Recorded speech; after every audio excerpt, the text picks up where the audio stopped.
What's up, YouTube?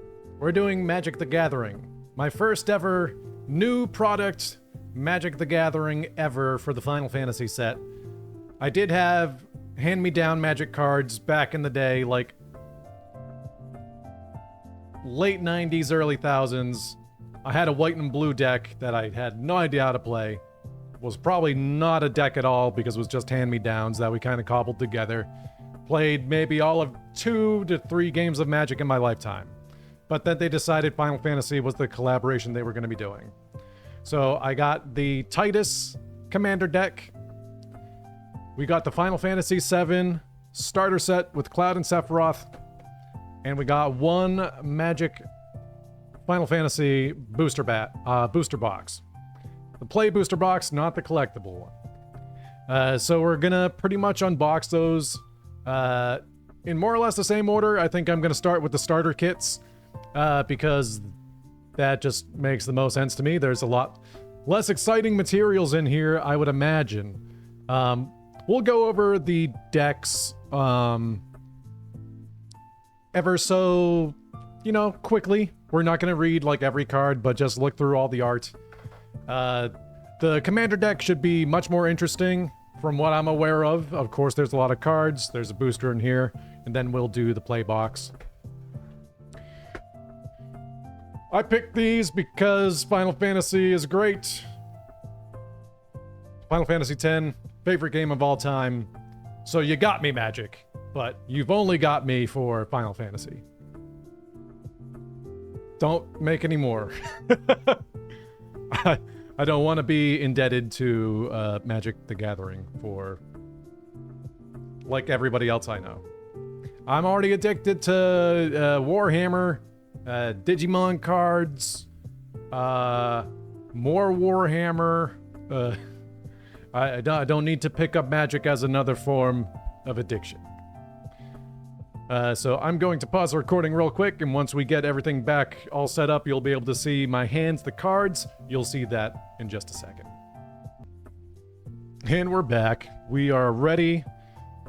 Here's all my products. We're gonna get through all of this. I don't know how long this is gonna take. I'm usually pretty quick on like opening Digimon cards, but I'm not like presenting them usually, so it's hard to say. Let's start with this starter kit here. I guess we gotta open this from the side. I'm not one of those people who's like, oh, you gotta maintain the box integrity and all that. Twitch chat, please yell at me if I am opening things and it's not readily visible on camera.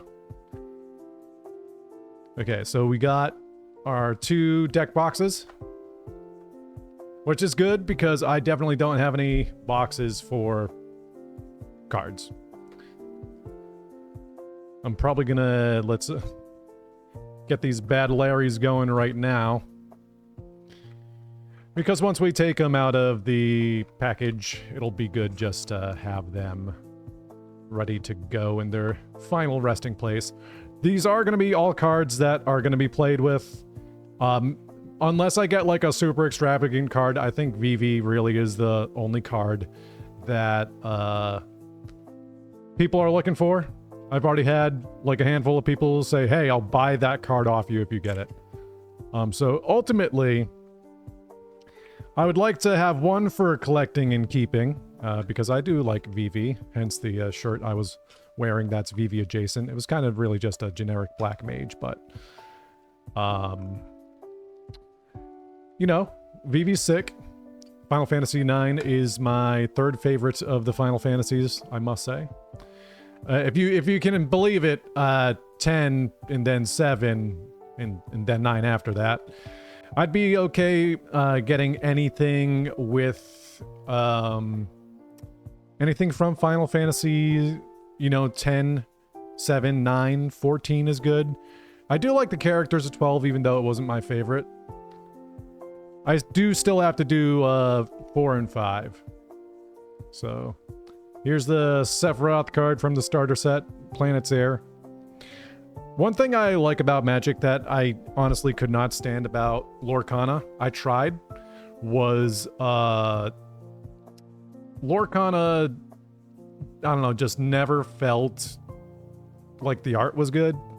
I don't know, it felt like so generic to me. I don't know if I'm just like overly exposed from watching Disney so much as a kid, but I'm like, there's, I don't know, like, look at this. This is completely like original art. And it's amazing.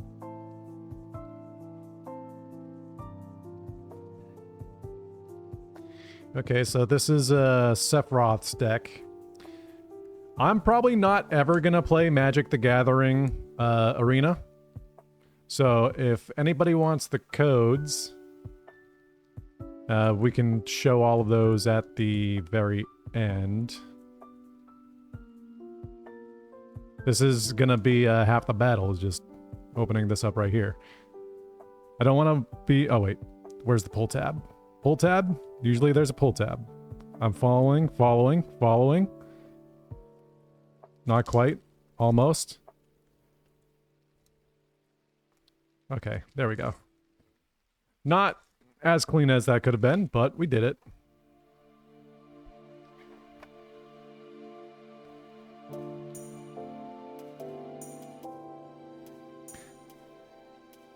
Oh, here we go. Got some doubles. So why is whenever you cast a non-creature spell, if at least 4 mana was spent to cast it, put a +1/+1 counter on this creature, and it can't be blocked this turn. Okay. Oh, it actually tells you what Final Fantasies they're taking from. So, like, in the very bottom of the card right here, you can't really see it. But it says, like, FF4. Which is very nice. This card is up. Why are these... Okay. Weird.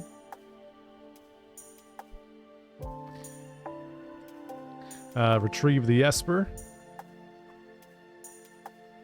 FF6 card. Dreams of Laguna. Get into some FF8. Realm Sketching. Create a token that's a copy of a target artifact, creature, or land. That sounds pretty good, knowing not a lot about Magic. So here we have Ultimecia. So we got like a nice little nifty triangle. I don't know what the key signifiers of Magic rarities are, but of course that's like the next rarity up. Okay. Well, it does say rare right in the bottom left of the card. There is an R for rare. Common. On an Undercity Dire Rat. Here we go. FF7, General Reinforcements. When this creature enters, mill 3 cards and you gain 3 life. Okay. That sounds pretty good, as long as you don't deck out. Oh, okay, well, anybody who knows Final Fantasy VII, destroy target creature, you gain 2 life. R.I.P. Okay, so now we got Final Fantasy XIII here, with a Shambling Seath. This creature enters tapped. Whenever you cast a non-creature spell, you may pay black mana. If you do, return this card from your graveyard to your hand. Albed Scavengers, okay. Whenever this creature or another creature or artifact you control dies, target opponent loses 1 life, and you gain a life. We have Overkill here. It's a Tidus card. Target creature gets -0, -9999 until the end of turn. Oh my god. Yikes. Okay. Hey, why don't you try out that sword I gave you, says Waka. Evil Reawakened. Return target creature card from your graveyard to the battlefield with an additional +1/+1 counter on it. Ooh, we got a Seymour card! At the beginning of your upkeep, you may pay 1 life. If you do, draw a card and put a +1/+1 counter on Seymour Flux. I mean, I guess that's dependent on... I'm sure, like, this is a starter deck, right? It's probably made for being able to use this card well. I do notice there's only one copy in here, because that sounds like a very good card. I'm going off of, like, Yu-Gi-Oh! And Dragon Ball Z, where having cards is, like, a premium. Deadly Embrace. Destroy target creature an opponent controls. Then draw a card for each creature that died this turn. We got Zonde, Dark Mage. Menace. This creature can't be blocked except by 2 or more creatures. Zonde gets +1/+1 for each non-creature, non-land card in your graveyard. A Magitech Scythe. Treno, the Dark City. From FF9. Lots of those. Oh, nice. So I was curious if the lands were also going to be Final Fantasy themed. I imagined they were, but you never know. Unfortunately, the island is Final Fantasy 13 theme, which most of the Final Fantasy 13 biomes are kind of... Yes. Yes, we got Besaid. Amazing. I love this. That's a keeper. Here we've got some Final Fantasy VIII. A couple copies of each. It kind of worked out that Tidus, we're not quite there yet, is a white, blue, and I think green deck. And I played, air quotes, white and blue back in the day. We have Swamp from FF4. Swamp from FF2. Yeah. And FF5.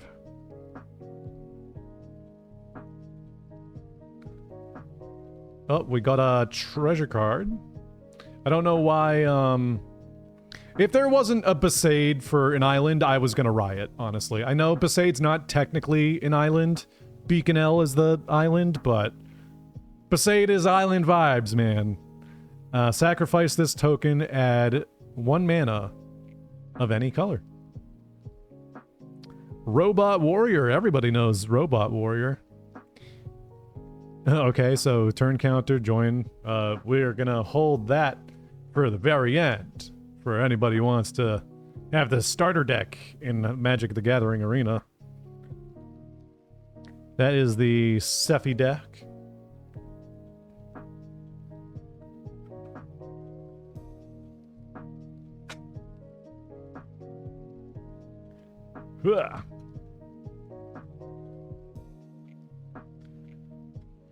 All right, let's go through the Cloud deck. Cloudbound Moogle.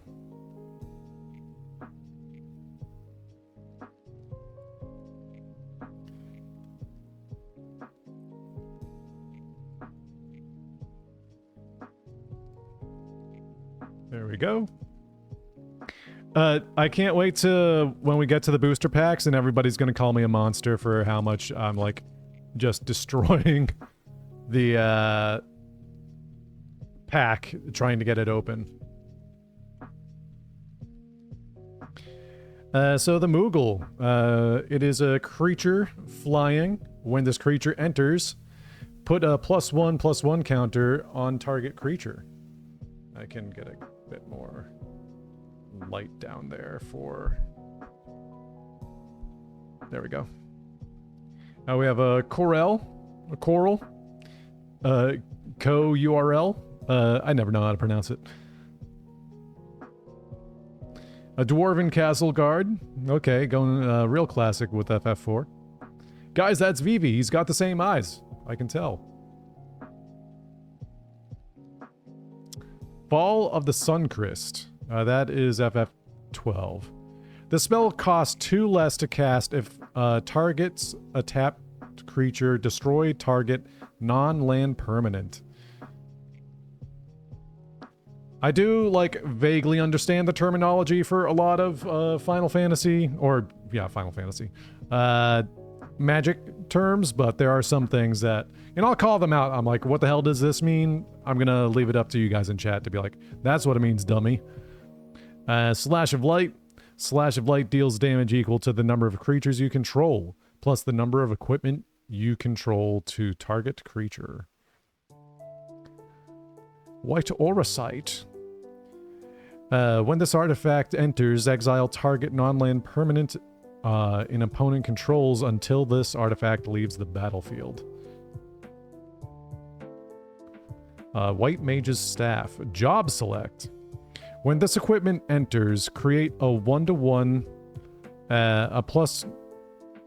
create a 1/1 colorless hero creature token, then attach this to it.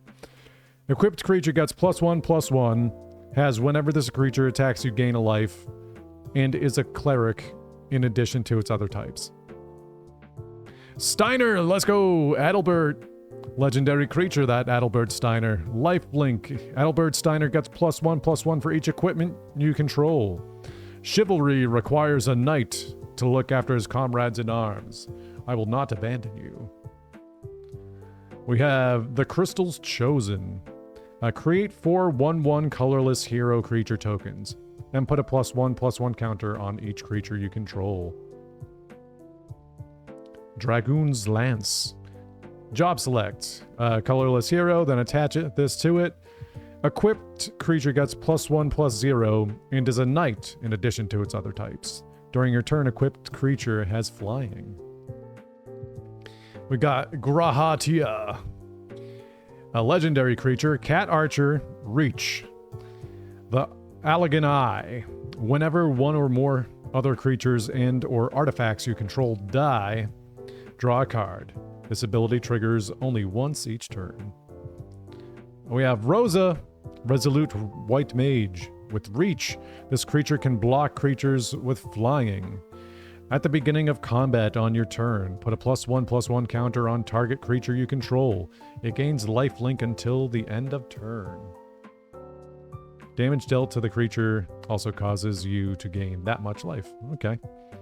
We got Beatrix! Nice! Beatrix and Steiner. Vigilance. Attacking does not cause this creature to tap. At the beginning of combat on your turn, you may attach any number of equipment you control to target creature you control. I commend your courage, but I will show you no mercy. We got the item Shopkeep. He's just a human citizen. We don't need to read his effect. We've got the Warrior's Sword from FF1. It's another job select. Equipped creature gets +3/+2 and is a warrior in addition to its other types. It's got equip 5. 5 attached to a target creature you control. Equip only as a sorcery. Oh, we got the Train Suplex card. Choose one. Suplex deals 3 damage to target creature. If that creature would die this turn, exile it instead. Exile target artifact. We got Freya. That's jump, of course, being a dragoon. During your turn, Freya Crescent has flying.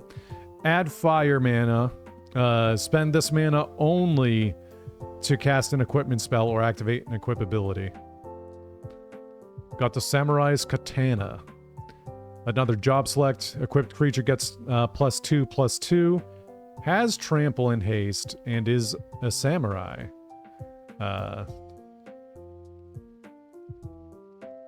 Barrett Wallace. Reach.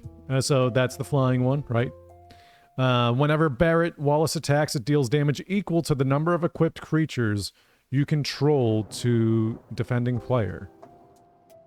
Deals damage equal to the number of equipped creatures you control to the defending player. So that's saying if I were to attack a creature, then I also break through and deal damage to the player directly. We have Lightning, Security Sergeant. It's got Menace. This creature can't be blocked except by 2 or more. Whenever Lightning deals combat damage to a player, exile the top card of your library.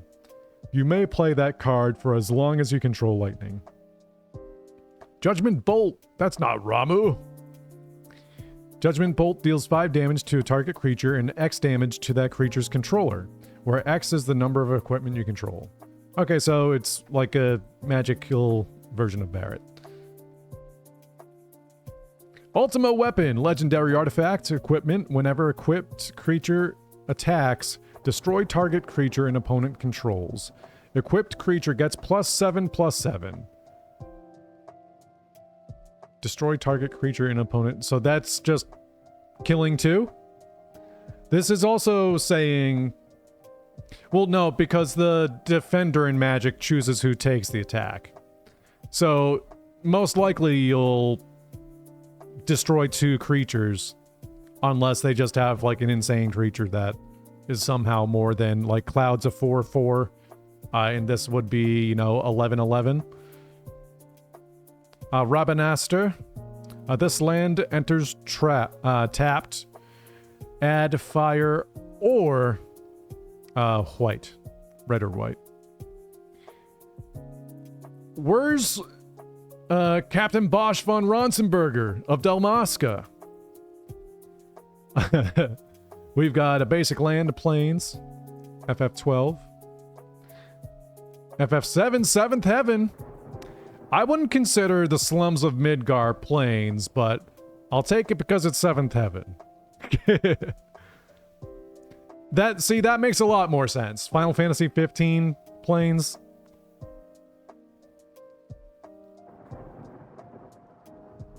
Mountains, what do we got?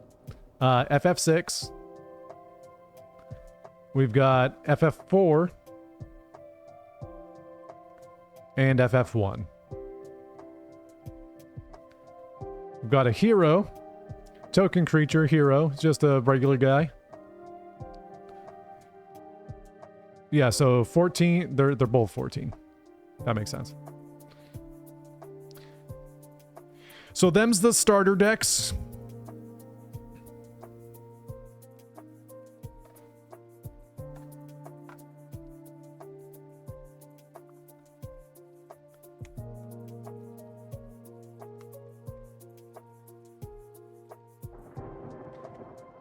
Let's get all this garbage out of the way.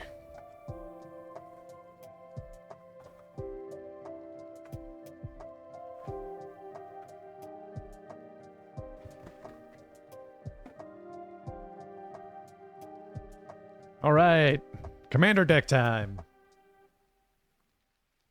Is the best way to open it? Yeah, from the top. From the top to the bottom. So we'll go through the built Commander deck first, the pre-con, and then we will do the booster afterwards because that is exciting. There we go. To Xanarkand. Love it. Excellent branding.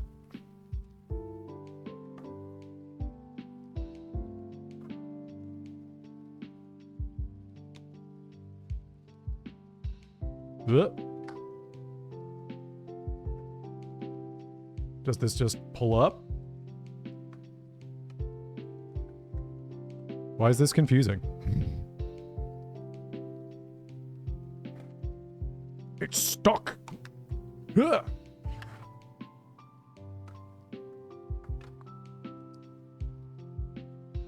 Okay, security.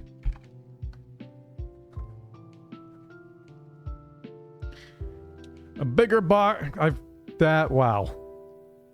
It's literally twice the size. Like, aren't Commander decks like 70 cards or something like that?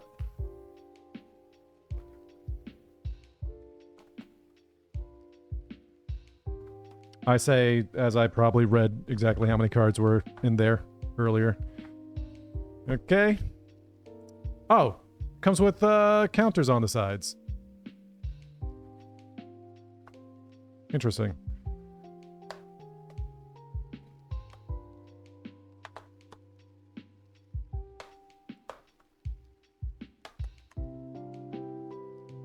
A 100 cards. Oh, yeah. Wow. It ain't no Yu-Gi-Oh! Where it was like, hey, 40 cards? I think Dragon Ball Z was also like 40 cards-ish. Multiple versions of the Dragon Ball Z card game were 40 cards.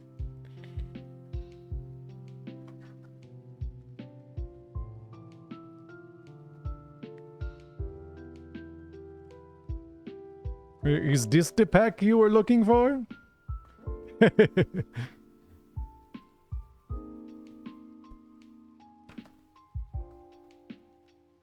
Yeah, we're gonna get one of them chocobos in there. Oh, because this is a collector boosters, not a play booster. Gotcha. That okay? I'm picking it up. I'm getting with it.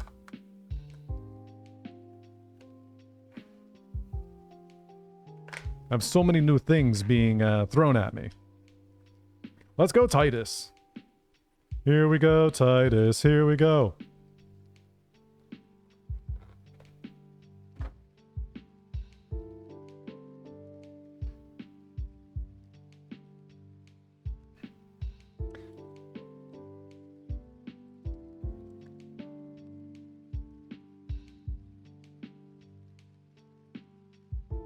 Oh yeah.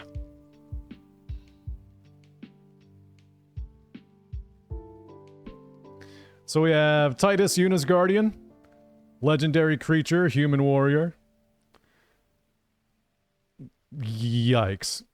I don't like that. Legendary creature, human warrior.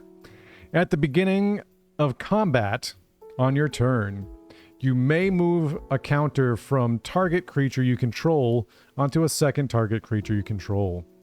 Cheer. Whenever one or more creatures you control with counters on them deal damage to a player, you may draw a card and proliferate. Do this only once each turn. Nice. We got Yuna, as you would expect. If they, right off the rip, if they gave me like a holographic version of each of the main party from FF10, I'm like totally out. I don't need to get any more magic cards. I'm completely good. I don't even know if all of them, you know, they probably all don't come in a holographic format, but that'd be amazing. Grand Summon. Add 1 mana of any color. When you next cast a creature spell this turn, that creature enters with 2 additional +1/+1 counters on it. Whenever another permanent you control is put into a graveyard from the battlefield, if it had 1 or more counters on it, you may put that number of +1/+1 counters on target creature. Okay. We've got Orin. Vigilance. Guys, chat. You guys up there. What is Vigilance? Shooting Star. Whenever Orin attacks, put a +1/+1 counter on it.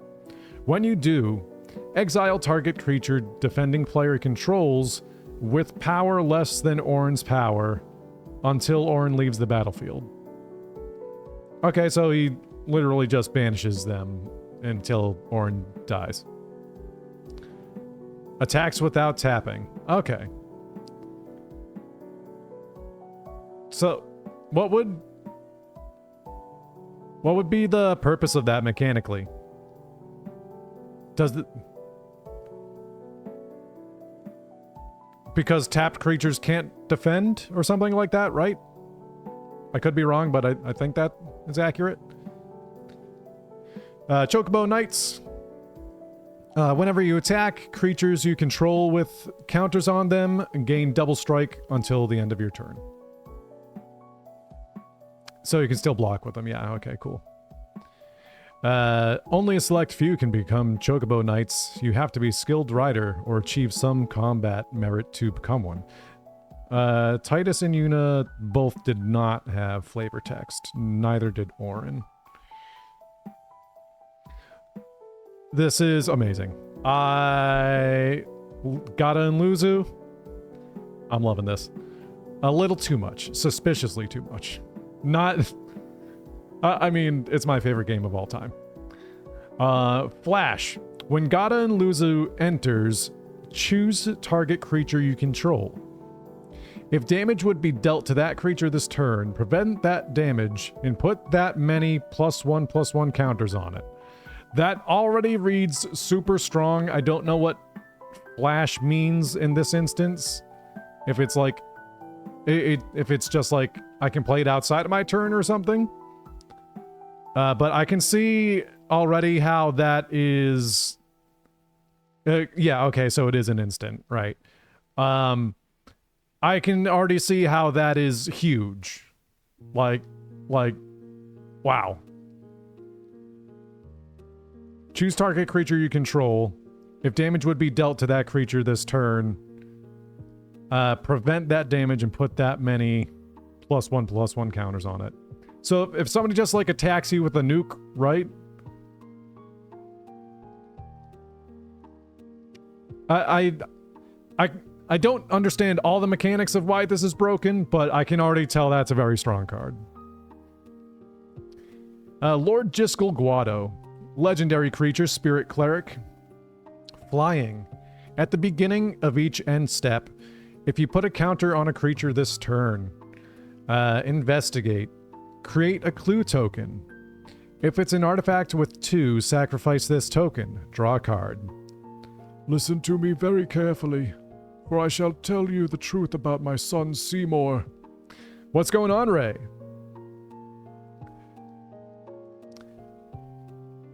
Put Gata and Luzu off to the side. You got it.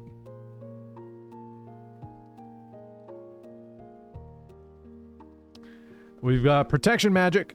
Instant. Put a shield counter on each of up to 3 target creatures. If a creature with a shield counter would be dealt damage or destroyed, remove a shield counter from it instead. It's got to be one of these bad Lawrences. Armor of Light. Halt physical might. We've got Summon Ixion. As this saga enters, and after your draw step, this saga? As this saga enters and after your draw step, add a lore counter. Sacrifice after 3. Arrow Spark. Exile target creature an opponent controls until this saga leaves the battlefield. So I guess a saga is just like something that you have to follow these steps on each of like the subsequent turns. So the first turn that you summon it, it does this. The second and third turns, it does this. And then it goes away. Put a +1/+1 counter on each of up to 2 targets you control. You gain 2 life. Yo, Jimbo! Okay, where's the I give him money and then my opponent loses automatically? Turn 1. Exile target artifact, enchantment, or tapped creature an opponent controls. 2 and 3. Until your next turn, creatures can't attack you unless their controller pays 2 mana for each of those creatures. Okay. And on turn 4, create X treasure tokens, where X is the number of opponents who control a creature with a power 4 or greater. So, like, I commonly see people playing Commander in, like, 4-player formats. I guess that's kind of the traditional or preferred when there's cards like this, as opposed to just, like, one-on-ones. Summoner's Sending. At the beginning of your end step, you may exile target creature card from a graveyard. If you do, create a 1/1 white spirit creature token with flying. Put a +1/+1 counter on it if the exiled card's mana value is 4 or greater. The sending takes them to the far plane, where they may rest in peace. May rest in peace. We got Blitzball! Let's go! Blitzball Stadium. Artifact. When this artifact enters, support X. Put a +1/+1 counter on each of up to X target creatures. Go for the goal. 3 mana, and you tap the card until the end of the turn. Target creature gains whenever this creature deals combat damage to a player. Draw a card for each kind of counter on it. And it can't be blocked this turn. Whenever this creature deals combat damage to a player, yeah. Draw a card for each kind of counter on it. I guess so, like shield, +1/+1s, and that's all I know of right now in the deck so far. Yo, Lulu, let's go! Stern Guardian. You know Waka's Waka's gotta be right behind Lulu, right? Whenever an opponent attacks you, choose target creature attacking you. Put a stun counter on that creature. 3 mana, or 3 neutral mana and water. Proliferate, which is choose any number of permanents and or players, then give each another counter of each kind already there. Okay. So it's a way of doubling up your counters on things. It's a Waka! What is this pre-constructed deck of Magic cards trying to tell us about Lulu and Owaka? It's not even a Owaka the 23rd? I gotta return these Magic cards. Was not, completely accurate to the game. Remove a counter from a non-land permanent you control. Draw a card. Say, lad, you wouldn't have a bit of guild to lend. We got Riku! Whenever you put 1 or more counters on a creature until the end of your turn, that creature can't be blocked by creatures your opponent controls.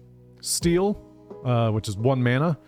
Tap and move a counter from target creature on your opponent, from a creature your opponent controls onto a target creature I control. Activate only as a sorcery. Hey, I got just the thing. We have Veil for. On turn 1, Sonic Wings. Each opponent chooses a creature with the greatest mana value among creatures they control. Return those creatures to their owner's hands. On turns 2, 3, and 4, tap up to one target creature and put a stun counter on it. Nice. And it's flying, of course. We have Maester Seymour. Legendary creature. He's not a human. A human elf. I guess that's close enough. For terms of intermingling with other Magic cards. At the beginning of combat on your turn, put a number of +1/+1 counters equal to Maester Seymour's power on another target creature you control. 3 wild mana and 2 greens. Monstrosity X, where X is the number of counters among creatures you control. If this creature isn't monstrous, put X +1/+1 counters on it, and it becomes monstrous. Okay. I'm gonna lean back on you guys for that. What is, like, I understand what this means mechanically in the context of, Final Fantasy X, like, you're becoming a fiend. It just makes you, like, does it get rid of, like, the human elf type, I guess, and becomes like a monster? I don't know. That's my best educated guess with what I know so far. Here we've got the Sphere Grid. Whenever a creature you control deals combat damage to a player, put a +1/+1 counter on that creature. Unlock ability. Creatures you control with +1/+1 counters on them have Reach and Trample. Wow, that sounds good.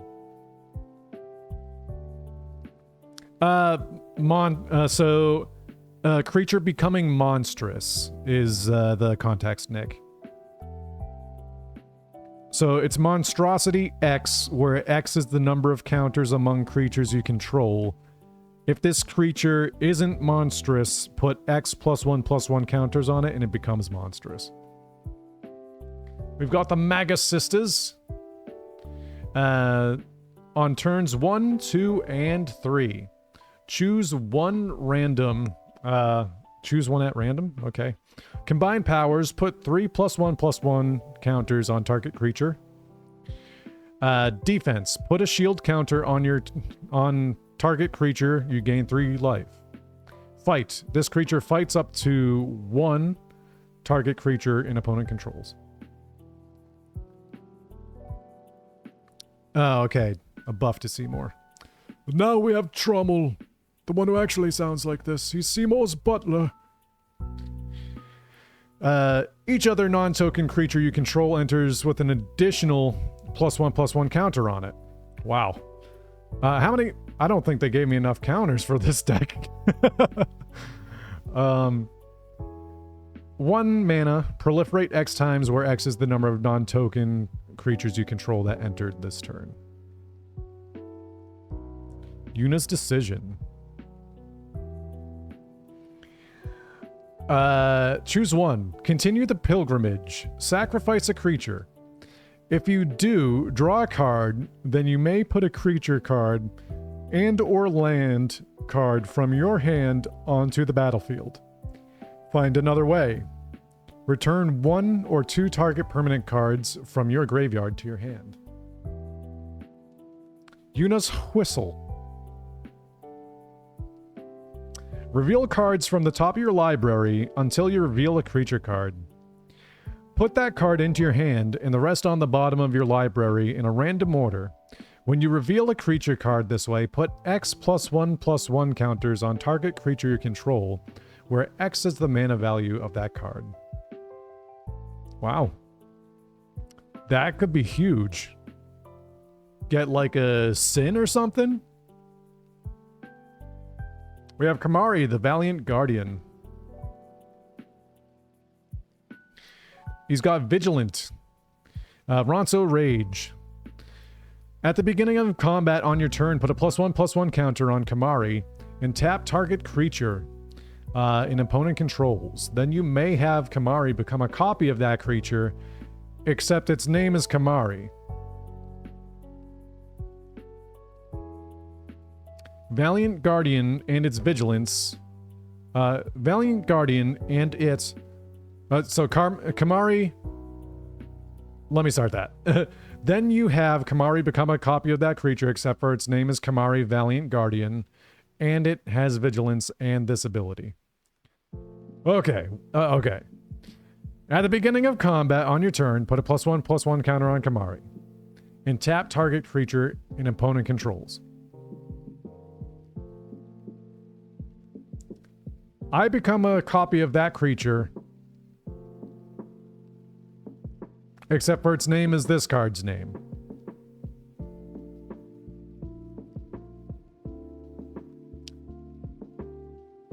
Okay. So yeah. Thanks, Nick. I'll let you know later what I pull. Right. So like every turn, Kamari is going to be a different attack health value or power and toughness value. But you can change that on every turn, and that's it. Yeah. We've got Shalinda. We've got Lifelink. Whenever another creature you control enters, put a +1/+1 counter on that creature if its power is less than Shalinda's power. Otherwise, put a +1/+1 counter on Shalinda.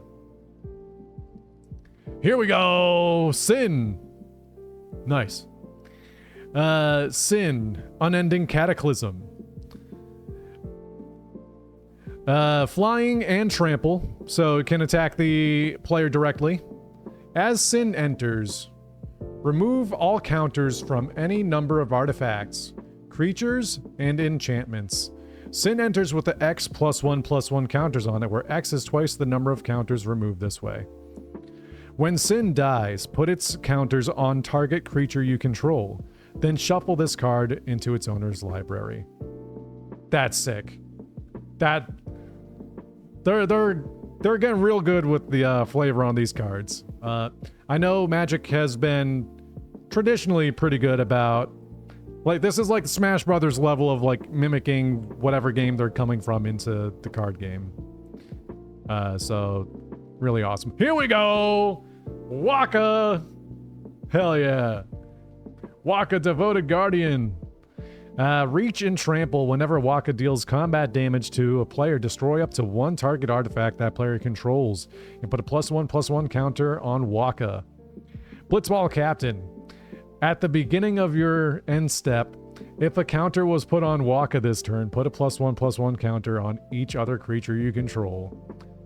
Yeah, for the Poseidon rocks, brother.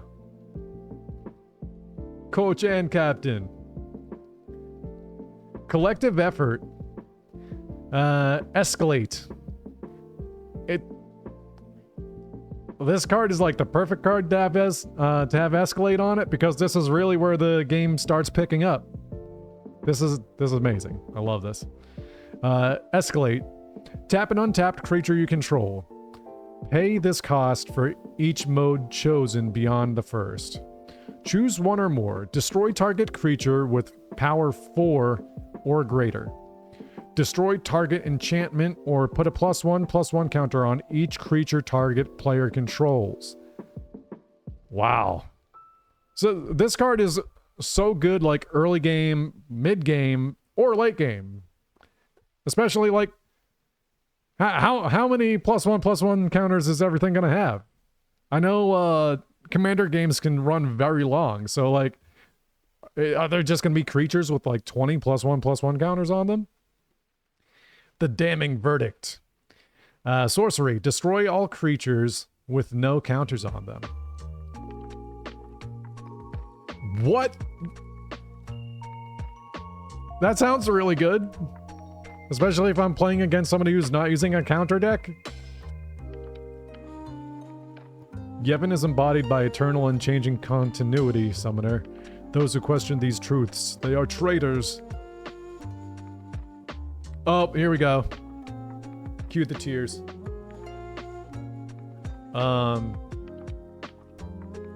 It's been Undertale for a bit. We're gonna go back and do some more Final Fantasy X lo-fi for the vibes.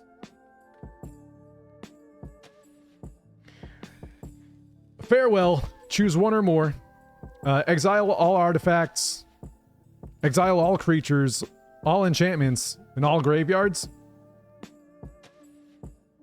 Choose one or more. So I could choose all of these? If I wanted to, I guess. It's a huge board wipe.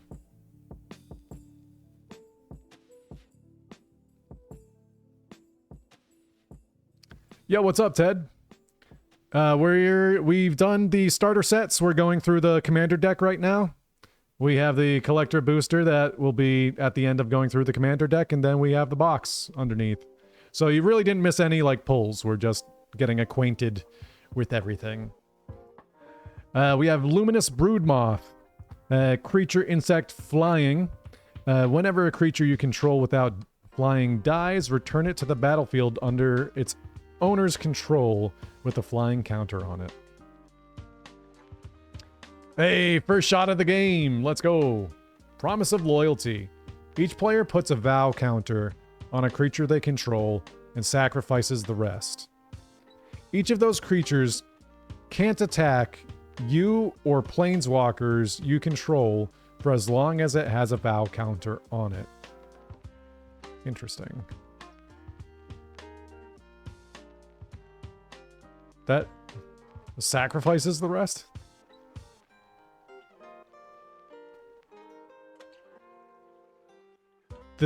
This seems really strong. Listen to my story. This may be our last chance. Resourceful Defense.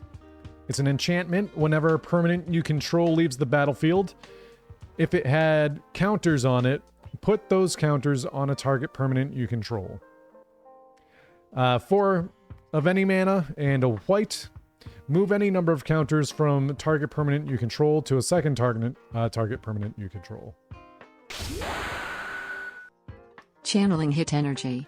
Hey, Prof, thank you very much for the sub. I greatly appreciate that. Thank you for the 25-month streak as well. Hey, Aaron, how's it going? Scholar of the New Horizons. It's a creature, human scout. This creature enters with a +1/+1 counter on it. Remove a counter from a permanent you control.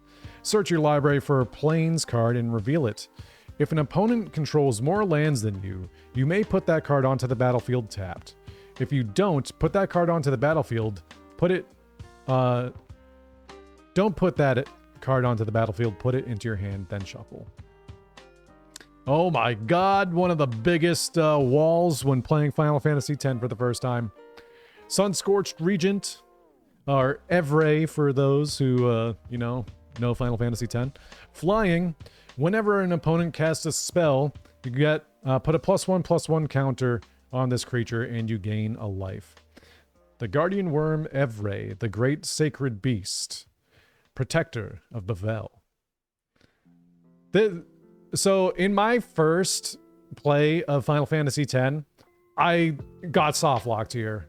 Like, I saved on the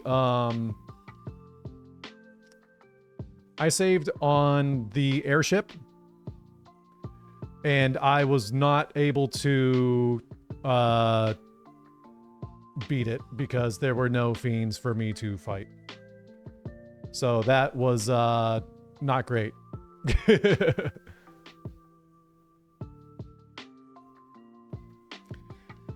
Together Forever. When this enchantment enters, support 2. Put a +1/+1/+1 counter on each of up to 2 target creatures. Choose target creature with a counter on it. When that creature dies this turn, return that card to its owner's hand. Oh, okay, we got the Chasm Skulker. It's surprisingly a secret boss. Not a secret boss, but like a super boss that you fight within the first, couple hours of the game. Whenever you draw a card, put a +1/+1 counter on this creature. When this creature dies, create X 1/1 blue squid creature tokens with Island Walk, where X is the number of +1/+1 counters on this creature. They can't be blocked as long as a defending player controls an island. They can't be blocked as long as a defending... Wow. So if I'm playing anybody with like a blue deck, this is a very good card.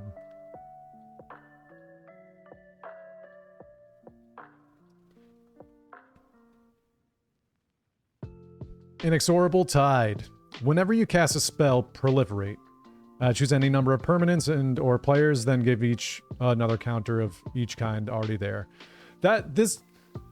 These counters are ballooning like crazy. So if they have we've seen shield and +1/+1 counters, and I just keep proliferating.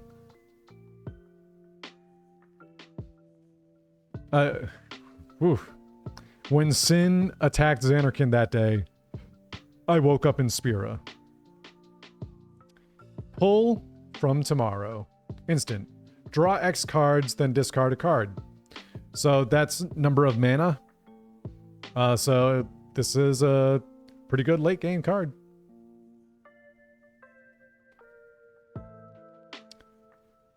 He knew there was no way back home, back to Xanarkin. Yeah. Bane of Progress. This guy was also a big wall. The Mihen, Operation Mihen was like... You can also kind of soft lock yourself here too, but that was really only an issue when, like, in the first part of the game. It did take me a while, but I did do it on the first go. Like Waka, honestly, Waka and Lulu, the real MVPs here, because they can attack the head on top. When this creature enters, destroy all artifacts and enchantments. Put a +1/+1 counter on this creature for each permanent destroyed this way. Yeah, I'd say those are the three big walls of Final Fantasy X. Is fighting this guy, Evray, and Seymour for sure. Just like getting to the end of Gagazet and... Well, so 4 walls, right? Four different walls. We have Operation Mihen, Evray, Seymour at the end of Gagazet, and then Unalesca. Unalesca, it's like just all the zombie effects and everything. Like, it came out of nowhere, really. So yeah, add Unalesca to like the different walls that you fight in the game. Fight rigging. Hideaway 5. When this enchantment enters, look at the top of the 5 cards of your library, exile one face down, and then put the rest on the bottom in a random order. At the beginning of combat on your turn, put a +1/+1 counter on target creature you control. Then if you control a creature with power 7 or greater, you may play the exiled card without paying its mana cost. I didn't have any... Oh, actually... No, I can't say I got walled in the Makalania Temple to fight Anima. I don't remember having too much trouble with that, at least like on my first playthrough. Forgotten Ancient. Creature, Elemental. Whenever a player casts a spell, you may put a +1/+1 counter on this creature. At the beginning of your upkeep, you may move any number of +1/+1 counters from this creature onto other creatures. Wow.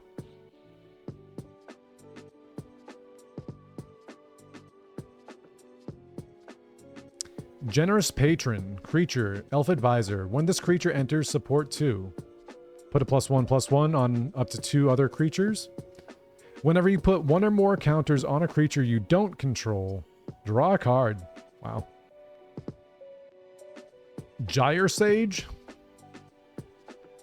Evolve. Whenever a creature you control enters, if that creature has greater power or toughness than this creature, put a +1/+1 counter on this creature. Tap to add a green mana for each... Add a green mana for each +1/+1 counter on this creature? Wow. Hardened Scales. So we got Braska's Final Aeon in the back there. This is really sick card art. If 1 or more +1/+1 counters would be put on a creature you control, that many +1/+1 counters are put on it instead. If 1 or more +1/+1 counters would be on put on a creature you control.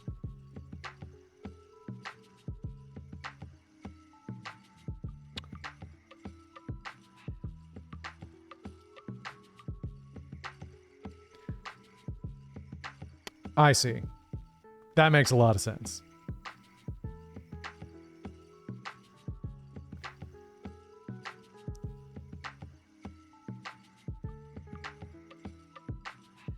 So enchantments are played directly to creatures?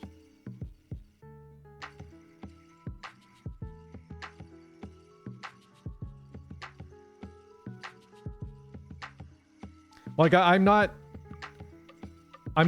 understanding the context of this card, I guess. So like this says if 1 or more +1/+1 counters would be put on a creature you control, that many plus... okay. So if 1 or more number of counters are added to a creature, that many +1 more... okay. That was... Yeah. Once I, like, started breaking it down, it made a lot of sense, but they definitely took the long way to get there. I like the quote on this card. When it starts, I won't be myself anymore. I won't be able to hold myself back. Didn't. Bam. Didn't. Down.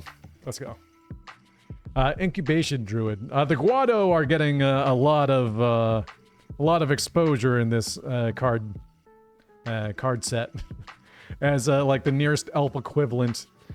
Add 1 mana of any type that a land you control could produce. If this creature has a +1/+1 counter on it, add 3 mana of that type instead. For 3 of any mana and then 2 greens, adapt 3. If this creature has no +1/+1 counters on it, put 3 +1/+1 counters on it. I mean, the Hymn of the Faith is the song that Aaron's referring to. Is I don't know, it's just so good. I like a lot of the variants of it too for like each temple.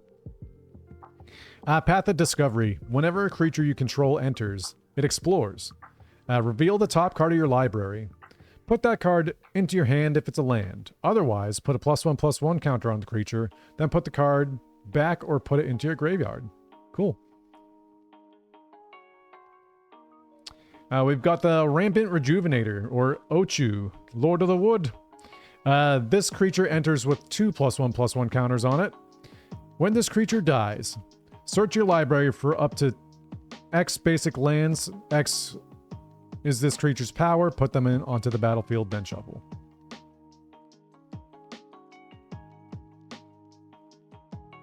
The Tireless Tracker. Landfall. Whenever a land you control enters, investigate. Create a clue token. It's an artifact with 2. Sacrifice this token. Draw a card. Whenever you sacrifice a clue, put a +1/+1 on this creature. Hey, Ifrit, Altered Ego. So this is at the final battle with the Yu Yevon. Spoiler alert. This spell can't be countered. You may have this creature enter as a copy of any creature on the battlefield, except it enters with X additional +1/+1 counters on it. Wow. So if you already got a real stacked creature, this is just a more powerful version of that.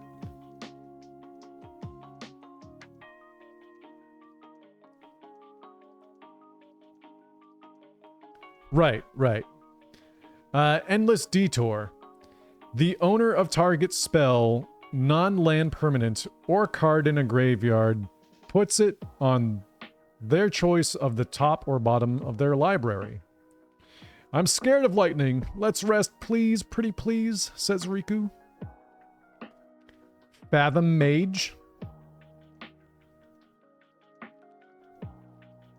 Just a...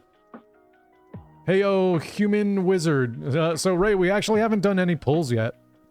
We're saving all the booster stuff for last. So we went through the 2 starter decks. We're going through the pre-constructed Tidus deck. There's 100 cards in this deck, by the way. So this is all FFX cards, which is amazing. And then we're getting to the pulls right afterwards. So Fathom Mage, just a classic Yu Yevon sympathizer. We have Evolve. Whenever a creature you control enters, if that creature has a greater power or toughness than this creature, put a +1/+1 counter on this creature. Whenever a +1/+1 counter is put on this creature, you may draw a card. This is I like this boss a lot. I like having to use the crane or just like deciding that you want to beat it straight up. I don't need no crane, I can just pound it. The Walking Ballista. Artifact creature construct. This creature enters with X +1/+1 counters on it. Why is it 2 X's? 4. Put a +1/+1 counter on this creature. Remove a +1/+1 counter from this creature. It deals 1 damage to any target.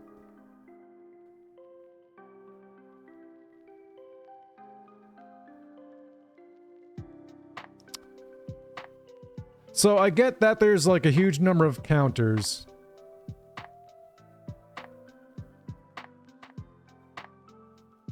But it says like remove A or put A. So that signifies 1 and not like all of them.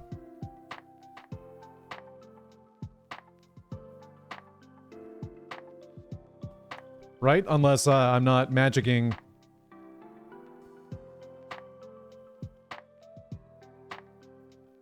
I'll ask you guys about it in person. Or I'll need to play with the deck, you know, once or twice to see what the hell's going on with it.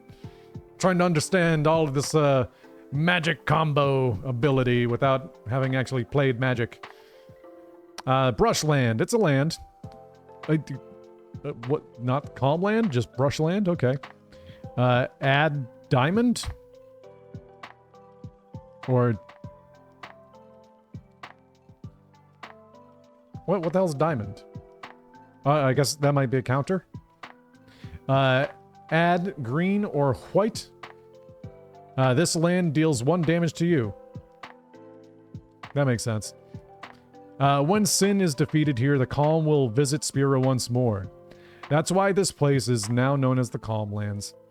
I always thought it'd be really sick, like they described fighting Sin here, and just like it being the huge, you know, like just a huge cliff, a drop-off cliff, and fighting Sin like over that cliff, like really just appealed to me. Like I thought that'd be the sickest thing.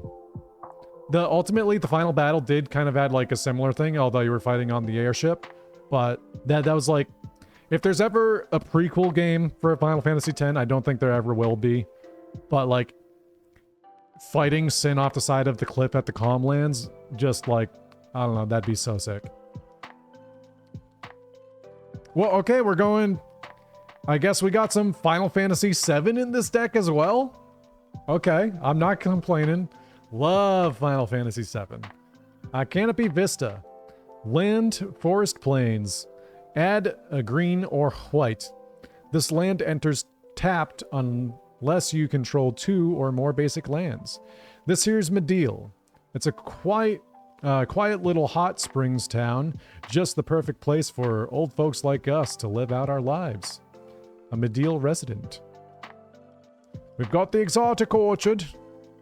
I wouldn't call Guadosalam an exotic orchard, but I suppose. It's a land. Add 1 mana of any color that a land an opponent controls could produce. We have been expecting you, Lady Una. We have been expecting you. Welcome to Guadosalam. Oh, Ray, that's a great point. Even Magic's in on it. The Flooded Grove. So this wasn't really a wall for me, but fighting Spheromorph here was like, oh, I gotta use elements, I actually gotta use magic, so if you didn't have Lulu leveled up, this was like a big time. It was like, oh, okay, yeah, we should have done that. So add a colorless mana. If I use a water or a forest, add 2 forest, a water and a forest, or 2 water. Wow. This is what spheres are made of. It absorbs and preserves people's memories. Okay, Fort Condor, fortified village. Land.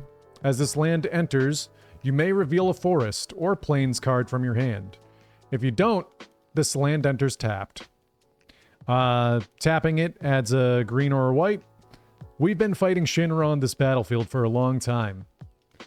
We've settled in for a long war. Fort Condor Villager. The Glacial Fortress. Oh, now we're getting into Final Fantasy XIV. Man, we're losing the sauce a little bit, Ray. This land enters tapped unless you control a plains or an island. Add white or blue. The Hinterland Harbor. Rides the Shoe Puff. This land enters tapped unless you control a forest or an island. The entire river glows like a sea of stars. I'm surprised we never see that in the game. So like in a prequel or even a sequel, because did they do it in Final Fantasy X too? Final Fantasy X-2's so kind of disjointed that I don't remember if that happened. I know they go back to the Moonflow, but I don't think they actually showed that. Overflowing Basin. It's just a land, add forest or add green and blue. They say that clouds of fireflies gather here when night falls. Port Town Arrow Drive. This is Luca. As the land enters, you may reveal a plains or island card from your hand. If you don't, this land enters tapped. The excitement here has reached a fever pitch as the opening ceremony gets underway, says the Blitzball announcer. Going back to 14 with this one, it's the Prairie Stream. This land enters tapped unless you control 2 or more basic lands. The Sky Cloud Expanse. It's just add a white and blue. The Sungrass Prairie. Chocobo Bill's Farm. Add a green and white. Thinking of crossing the marshes? Then it'll probably be safer for you to get a chocobo. The Sun Petal Grove. This land enters tapped unless you control a forest or plain. So this is right outside Rin's travel agency in the division of Mihen High Road. I wish I could live in a place like this, peaceful, living with a smile on my face every day. And here we go, Makalania Temple. Temple of Enlightenment. It's a land. When this land enters tapped, this land enters tapped. When this land enters Scry 1. And they didn't have to make that joke in the game, but I'm so happy they did. First down the Moonflow to the Guado city of Guado Solam. Then we cross the Thunder Plains to the Temple of Makalania. Temple of Mystery. This land enters tapped when this land enters Scry 1. Remim Temple, or Remiem. Once a great religious center in the Calm Lands, lost after the battle with Sin, where you get the Maga Sisters, also the Chocobo races. Anybody who's tried to 100% Final Fantasy X knows the pain of trying to get all the feathers and treasure chests in the amount of time. The Temple of Plenty. So this is Kilika. This land enters tapped when the land enters Scry 1. Kilika Temple is the Temple of Fire. Even the Cloister of Trials is engulfed in flames. Those who disobey the precepts and enter unsanctioned may forfeit their lives.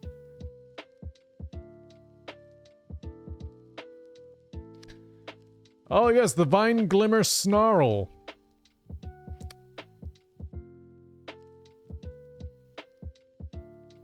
As this land enters, you may reveal a forest or island card from your hand. If you don't, this land enters tapped. This looks like... Oh, okay, that makes so much more sense once you read the flavor text. Come, Summoner, I will bestow you with my power, the Dark Aeon Anima. Which makes sense because it's in the Sunken Temple.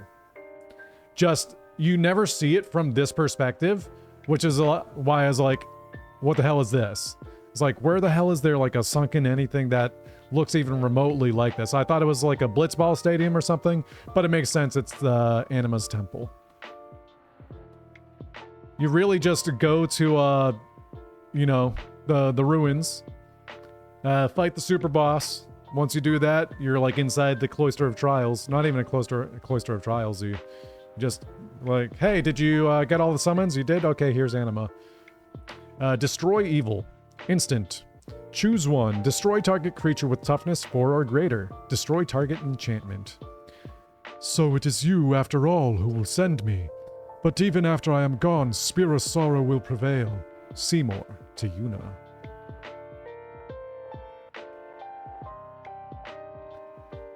There was a ascending card earlier. It was towards the front of the deck of the actual ascending at Kilika. Yuna's card in this set does also kind of directly reference that too, while not being exactly ascending card. Grateful Apparition. Creature spirit, flying. Whenever this creature deals combat damage to a player or planeswalker, proliferate. Ooh, and here we go, on the way to Spira. Path to Exile. Exile target creature. Its controller may search their library for a basic land card. Put that card onto the battlefield tapped, then shuffle. This is your story. It all begins here. Arad! Arad! An offer you can't refuse. Counter target non-creature spell. Its controller creates 2 treasure tokens. They're artifacts with, when you tap them, sacrifice this token, add 1 mana of any color. Alright, all work! Ray, I know you said sorry in Albed. Yeah, I know kind of the Albed language a little bit. What's that say about me? Dusk Shell Crawler. It's a creature insect. When this creature enters, put a +1/+1 counter on target creature. Each creature you control with a +1/+1 counter on it has trample. Nice. Nice. Huh. This one oh, wait, sorry. Ha! That one looks slow. It's also tough. Let me handle this, replied Orin. We have Farseek. It's making... You're making me crazy. Yeah, bad joke. Search your library for a plains, island, swamp, or mountain card. Put it onto the battlefield tapped, then shuffle. I am on a journey, studying the history of our world. Spira, seeking its stories and secrets. Inspiring call! Ha ha ha ha ha!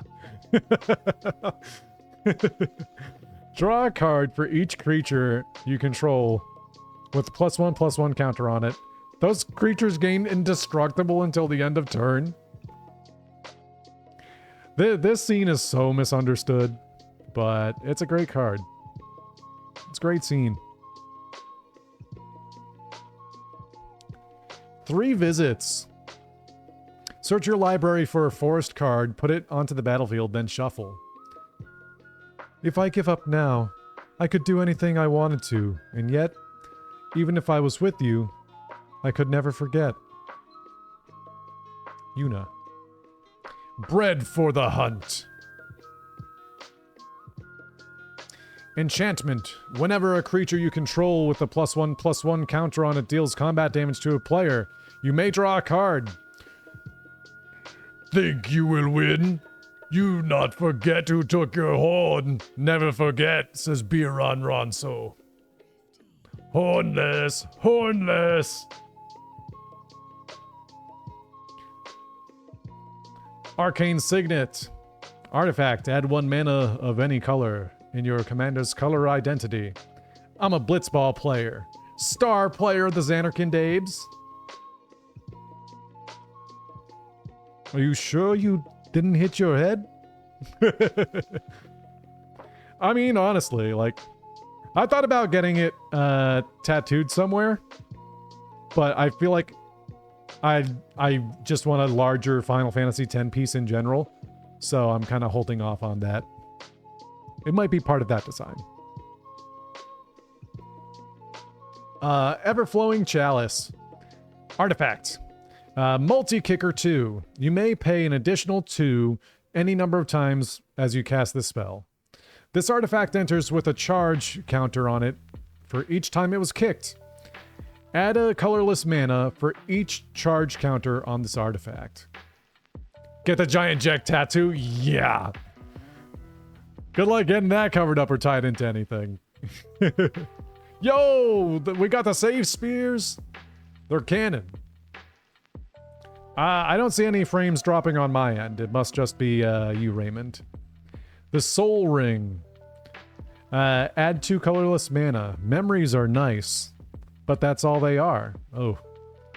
Ooh. I mean, you're right, Riku. You're right. The Ash Barrens. This is from Final Fantasy VI, which I've not yet played. Add a colorless mana, basic land cycling. For 1 mana, discard this card, search your library for a basic land card, reveal it, put it into your hand, then shuffle. The Evolving Wilds. You never see this scene from like this perspective. Because like you're facing opposite when you're traveling. Sacrifice this land. Search your library for a basic land card. Put it onto the battlefield. Tapped, then shuffle. Both the Crusaders and the Albed truly wish peace for Spira. This Operation Mihen was born from that wish they share, says Seymour Guado. Ah, the Forge of Heroes, the arena. Many hours spent crafting a monster here. Add a colorless mana, choose target commander that entered this turn, put a +1/+1 counter on it if it's a creature, and a loyalty counter on it if it's a planeswalker. Ah, the idyllic beachfront. This land enters tapped. Bum, bum, bum, bum, bum, bum, bum, da, da, da, da, da, da, da. And this VOD is DMCA'd now.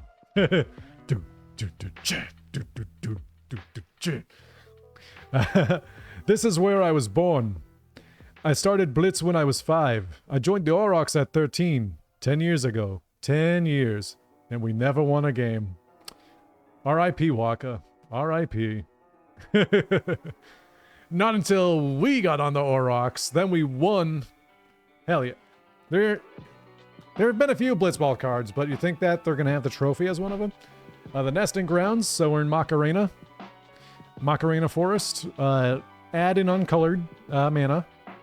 1. Move a counter from target permanent you control onto a second target permanent. Activate only as a sorcery. A butterfly will lead the way to secret things. Oh, we're going to Cosmo Canyon now. Path of Ancestry. This land enters tapped. When tapped, add 1 mana of any color in your commander's color identity. When that mana is spent to cast a creature spell that shares a creature type with your commander, scry 1. The Radiant Grove, we're at the Far Plane.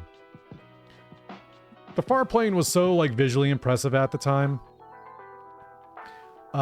This land enters tapped. When you tap it, add a green or a white. You're not really going to see the dead, more like your memories of them. They take on the form of a dead person. An illusion, nothing else. The Seaside Citadel. This land enters tapped. When tapped, add green, white, or blue. I lived in the city of Bevel until 10 years ago. It's the biggest city in Spira. The main temple of Yevon is there. The Tangled Islet. This land enters tapped. Are you heading for Kilika Temple? Then just follow this trail. There are poisonous fiends in the forest. Be on your guard.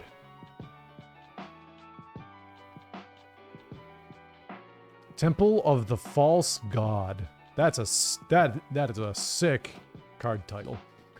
Add 2 uncolored mana. Activate only if you control 5 or more lands. It is better for you to die in hope than to live in despair. Let me be your liberator. Lady Unalesca. God, is there an orange speech card? There has to be, right? Command Tower. Add 1 mana of any color in your commander's color identity. The city lights go out one by one. The stars fade. Then the horizon glows, almost like it's on fire. It's really pretty. I know you'd like it. Oh, I don't think so. We're getting to the lands. So we got Plains, 7th Heaven. Yep. Okay, so we've seen all of these. We haven't seen the forest ones yet. So Final Fantasy IX for the forest, Final Fantasy III, and Final Fantasy XI. Treasure. We got a clue. Oh, the clue cards are the Ject Spheres. And we got spirits, which are Pyreflies. That makes sense. Hey, more counters. Not holographic ones this time. So there's no code for these to add to the Magic the Gathering Arena app. Alright, let's get these packed away. And then we'll get on to the main event.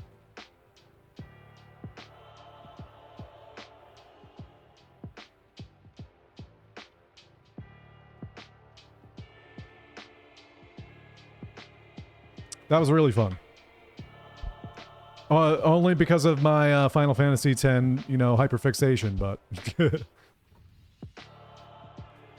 So, I do like how this box is large enough to fit all the cards in them if I were to sleeve them.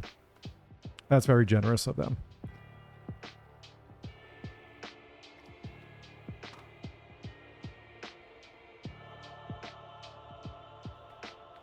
Because I was concerned about that for a hot second. I don't think the starters support that. Nope.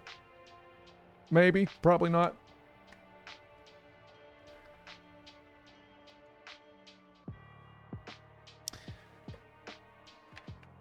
All right, now for the main event / or parenthetical S. Now, for all my Magic playing friends, now's your time to call out all those big cards. Do we save the collector booster for last, or do we do that first? So, like, right now, I know VV is, like, the most popular card. Ted was the first person to ask me to be like, hey, if you get this card, I'm buying it off you.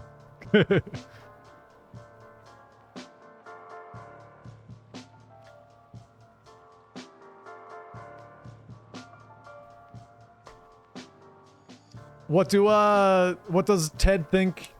Aaron says we should do the collector's booster first. But I think that's perhaps just an excitement level on his best for last. Okay. I mean, that's a 1-to-1 vote right there. But I also think last is probably for the best. Because it's a collector one. We only got one collector one. And these are like all foil, right? Or something?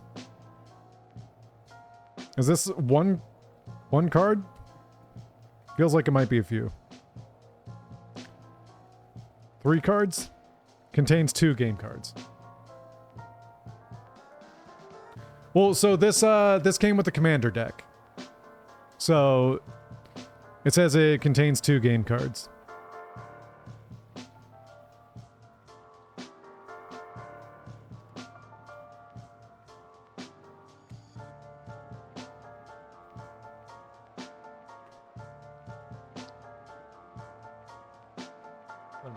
Let me clear some space. I do have sleeves at the ready that I normally use for Digimon cards.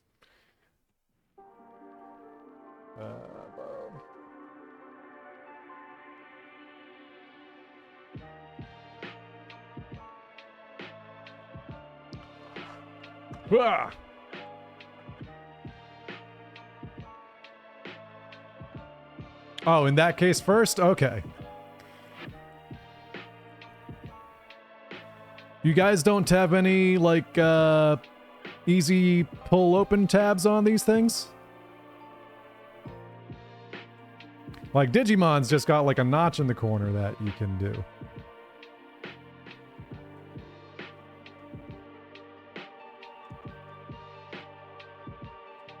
Oh, okay, never mind. It peels away.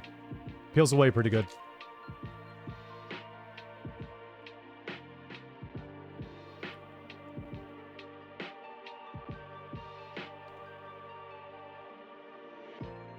They should never have given us this much power. That's ominous.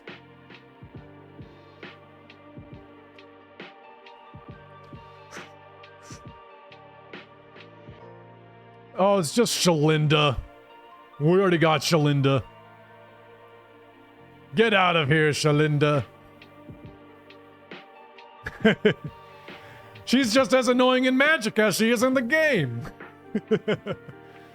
Okay. Oh! But it's, you know.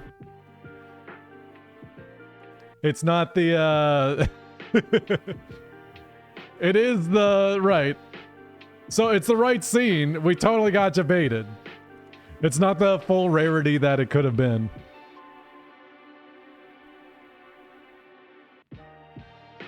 Like, for a half second, it had me.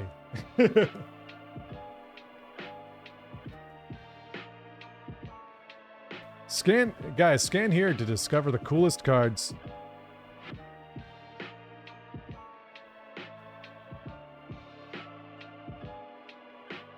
Probably not gonna work.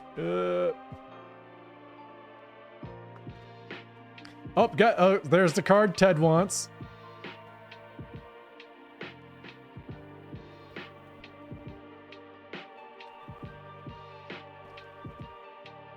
$14 cards per pack, 30 packs.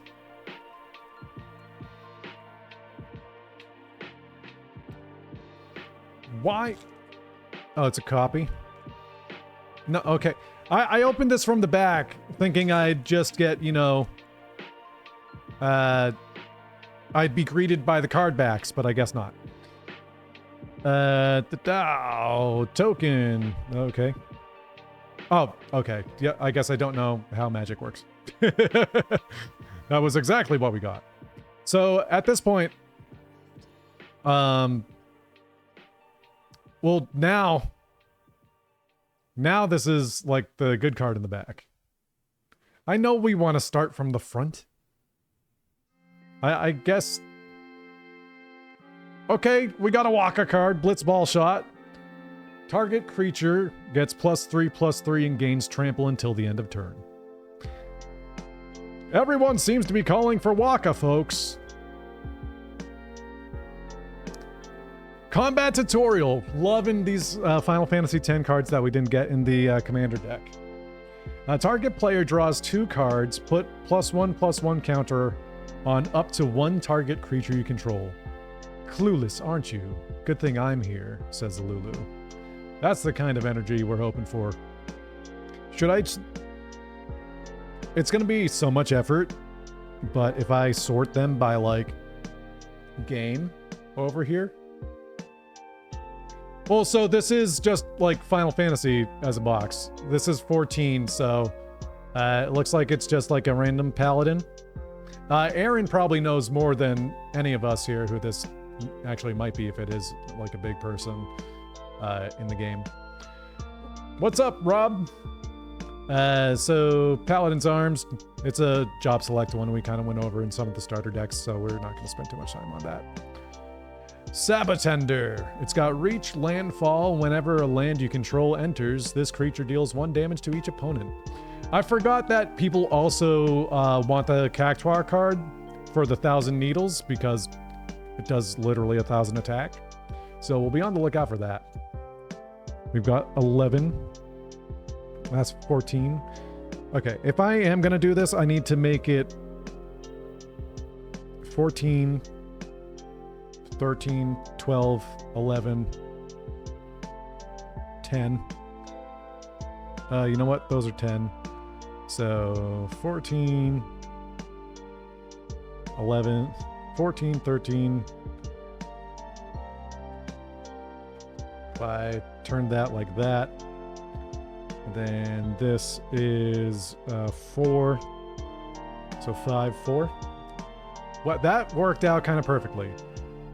I mean, I think there are 16 cards, but so 14, 13, 12, 11, 10, 9, 8, 7, 6, 5, 4, 3, 2, 1, 16, because there's no 0. But I guess if that is the case, I can just move all of these like that. And then that'll probably work out. So here we have a 12, Undercity Dire Rat. We're just going to throw that because we did cover that already in one of them. The system's working out perfectly. Here we have Final Fantasy VIII, a Lunatic Pandora. That's Surveil 1. Look at the top card of your library. You may put it into your graveyard, sacrifice Lunatic Pandora, destroy target non-land permanent. This is a bang in Final Fantasy VII Lo-Fi song right now. White Auracite. When this artifact enters, exile target non-land permanent an opponent controls until this artifact leaves the battlefield. Ambrosia Whiteheart. It's a Dustin was looking for chocobos. It's got Flash. When Ambrosia Whiteheart enters, you may return another permanent you control to its owner's hand. Landfall. Whenever a land you control enters, Ambrosia Whiteheart gets +1/+0. And that is for Final Fantasy VI. 4, 5, 6, 7, 8, 9, 10, yeah. Demon Wall! Final Fantasy... well, it's in most Final Fantasies. Defender Menace. This creature can't be blocked except by 2 or more. As long as this creature has a counter on it, it can attack as though it didn't have Defender.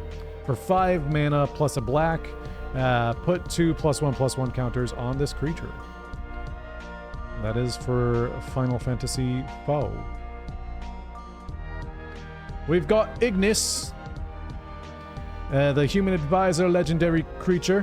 When Ignis Scientia enters, look at the top 6 cards from your library. You may put a land card from among them onto the battlefield tapped. Put the rest on the bottom of your library in a random order. I've come up with a new recipe. It's a 1 mana, a green and a blue.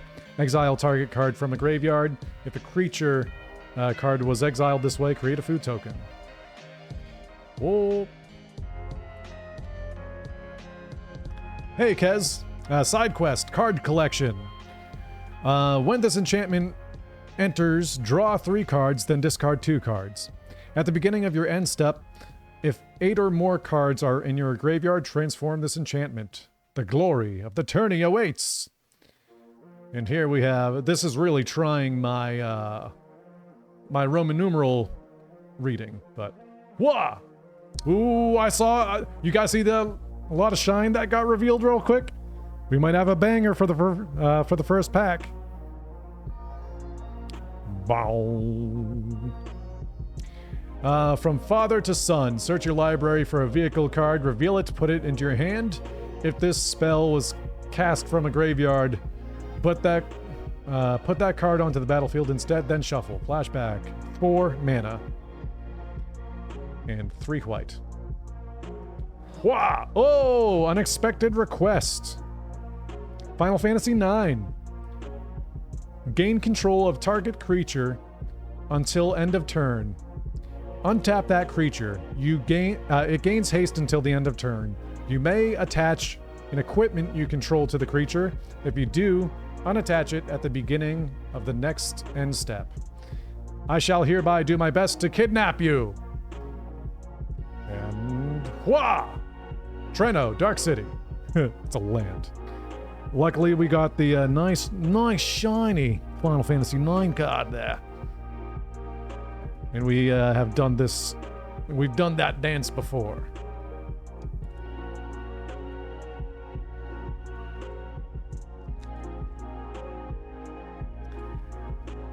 Give me more tokens. More counters. I'm gonna need them for my Tidus deck. Yes, I said Tidus. Not Tidus. Tidus. Titus.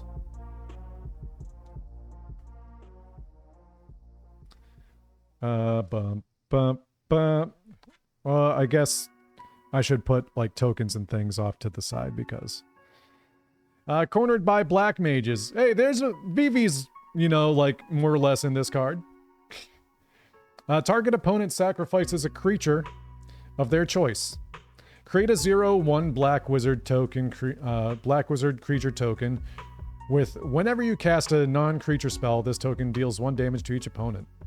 Kuja called them the Black Mages. Darkspawn of the Mist, says the Soul Cage. The Gobu Gardener. Final Fantasy XI. Add a green mana. The parasitic moss that grows in the folds of the Gobu's back is highly valued as an ingredient in various potions and medicines.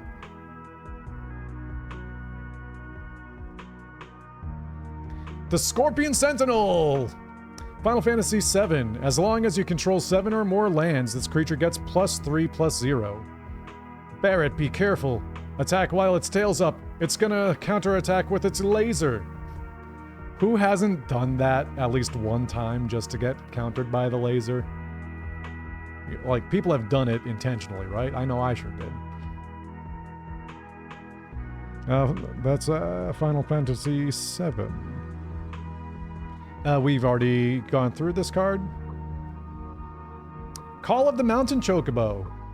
It's a green chocobo, meaning it's a mountain chocobo, if you can't also tell from the title.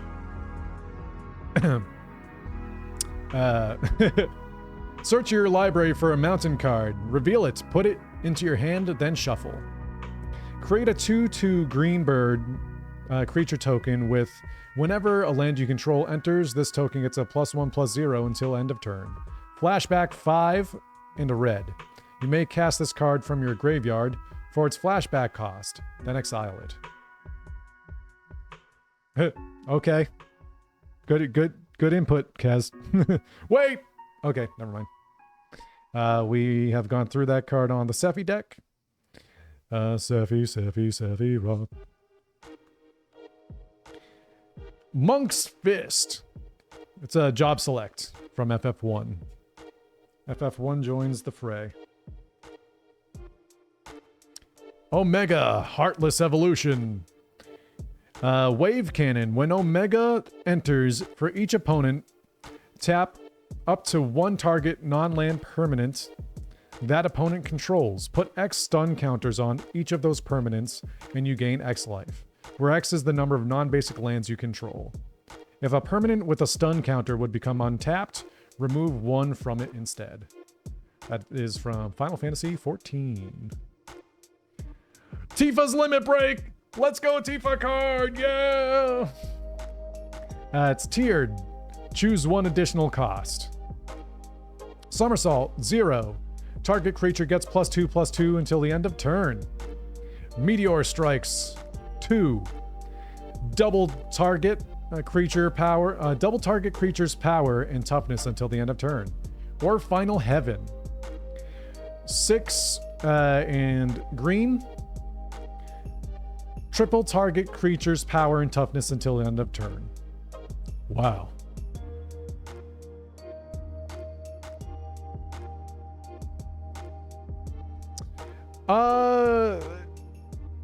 It's hard to really say, Ray. Like, I think there's a combination of both, honestly. Like, I haven't seen any, like, polygonal FF7 cards yet. I don't think that exists, so it's mostly based on the remake, but I think they borrow events from, like, the original too, so we've seen this card, so we're just gonna go right on by. Crystal Fragments. This is from FF9. Equipped creature gets +1/+1, 5 mana, and then 2 white. Exile this equipment, then return it to the battlefield, transformed under its owner's control. Activate only as a sorcery. We got Moogle's Valor. For each creature you control, create a 1/2 white Moogle creature token with lifelink. Then creatures you control gain indestructible until the end of turn. For Final Fantasy VI. Oh! Nice shiny Seymour card. Excellent. This card's sick. Syncopate. Instant. Counter target spell unless its controller pays X.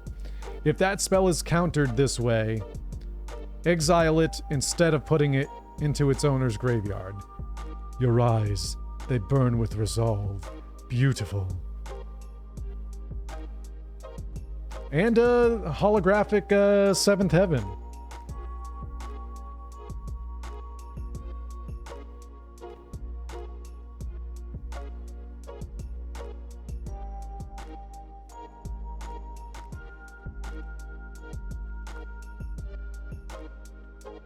Bop, bop, bop, bop.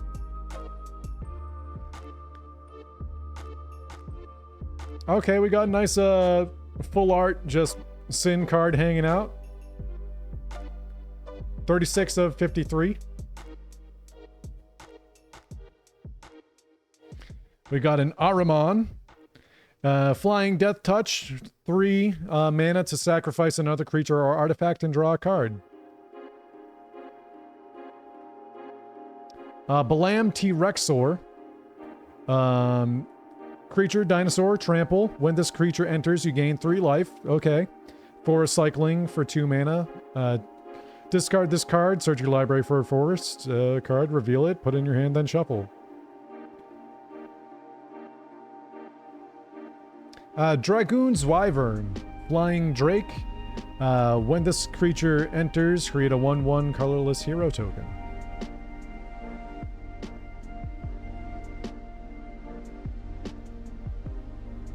Can have a golden stamp on them? Not that I'm seeing. At least not on this one. Like on the art itself or on the back. I guess that's something people want to collect.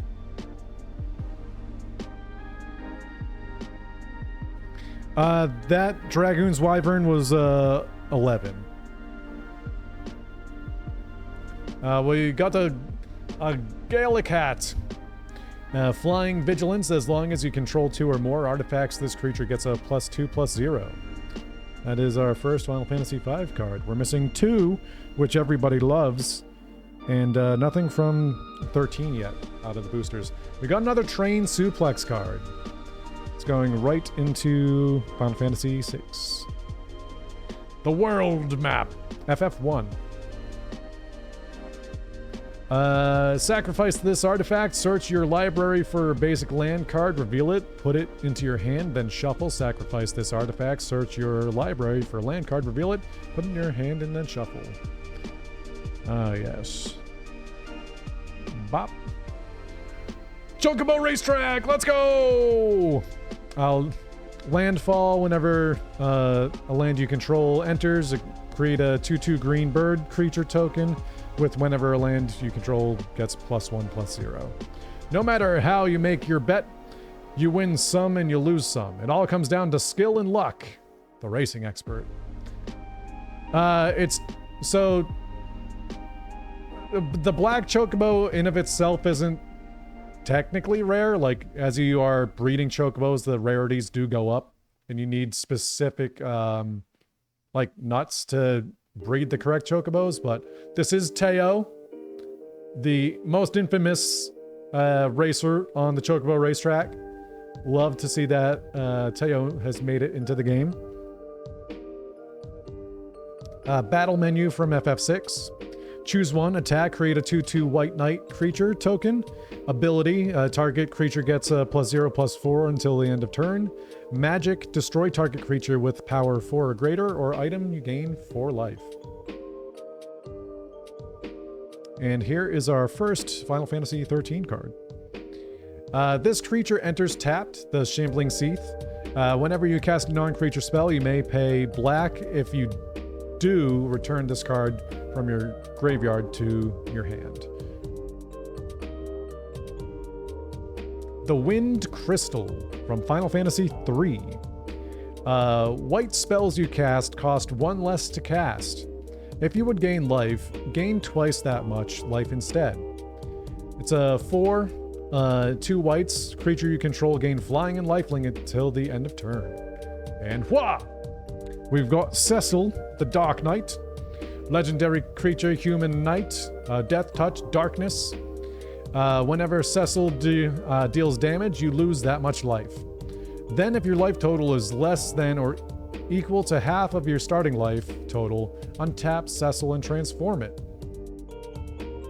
Yes. Yeah, well, I know this one specifically is about flipping. So what I'm going to do is I'm going to do that and that for secrecy. So Cecil, Redeemed Paladin. Legendary creature, human knight, lifelink.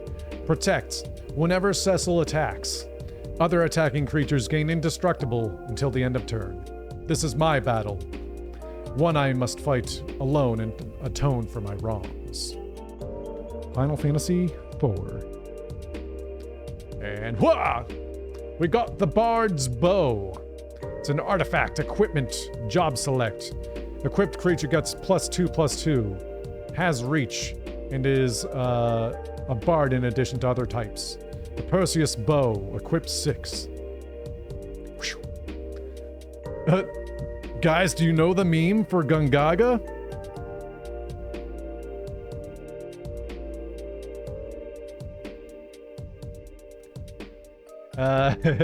This land enters tapped. Gungaga?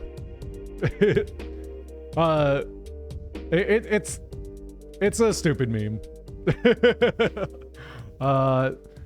Ray's got it. If he really wants to explain it, he can, but for the pacing of keeping the cards flowing, this land enters tapped. The Shinra building told us that everyone would be happy once the reactor was built, but all it brought was sadness, says the Gungaga villager. It's such like such a stupid nothing like meme, but me? Gungaga.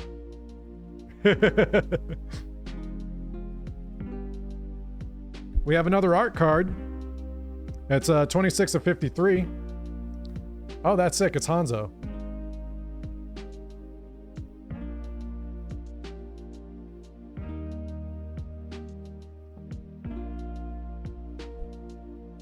Red Mage's Rapier. It's another job select, and it's a +2/+0. Equip 3.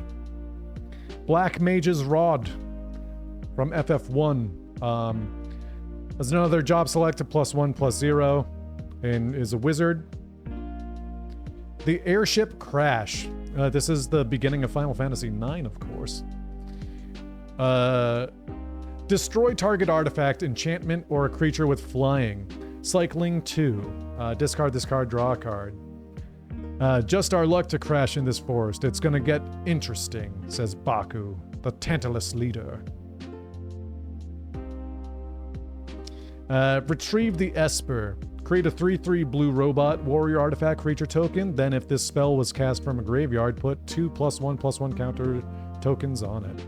Flashback 5. You may cast this card from your graveyard for its flashback cost, then exile it. Fate of the Suncrist. This is from 12. This spell costs 2 less to cast if it targets a tapped creature. Destroy target non-land permanent. Well, that sure is a name. You can read that. You would have me destroy the Empire? Is this my duty? Is this what you want? Says Ashelia Benargan Dalmasca. Benargan. Oh, you've got a funny name. The Laporit Scout. This is from 14. It's a creature rabbit scout. Whenever another creature you control enters, this creature gets +1/+1 until the end of turn. Ah, yes. We've got Vane's Treachery. Kicker. Sacrifice an artifact or creature. You may sacrifice an artifact or creature in addition to any other costs as you cast the spell. Target creature gets -2/-2 until the end of turn. If this spell was kicked, that creature gets -6/-6 until the end of turn. Black Waltz number 3, not Vivi. Flying Death Touch. Whenever you cast a non-creature spell, Black Waltz number 3 deals 2 damage to each opponent. Wow. You fool! Do I look like some lowly black mage soldier? Rydia's Return. Choose 1.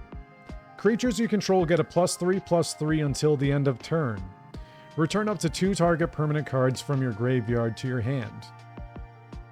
Are you okay? You should be able to move now, says Rydia, Summoner of the Mist. We've got Renona. Renona's Big Round Beaver. Renoa. When Renoa heartily enters, create Angelo, a legendary 1/1 green and white dog creature token. The Angelo cannon, whenever Renoa heartily attacks, another target creature you control gets +1/+1 until the end of turn. for each creature you control. Pop. The Prima Vista. Final Fantasy IX. Flying. Whenever you cast a non-creature spell, if at least 4 mana was spent to cast it, the Prima Vista becomes an artifact creature until the end of turn. Crew 2. Tap any number of creatures you control with a total power of 2. This vehicle becomes an artifact creature until the end of turn. We've got Saz, arguably the best character in Final Fantasy XIII. We know there weren't too many. When Saz Katsroy enters, you may search your library for a bird or basic land card, reveal it, and put Saz into your hand, then shuffle. Whenever Saz Katsroy attacks, put a +1/+1 counter on target creature, then double the number of +1/+1 counters on that creature. That is going to be amazing for the Tidus deck. If I have a right read on that. We've got a shiny Coral. Coral that kills people. Wow. Just a gone town of ruin from Final Fantasy V.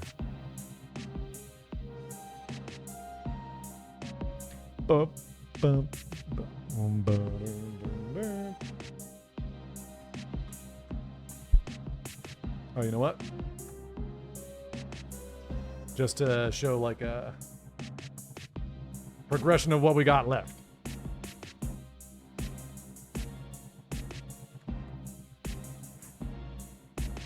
A wizard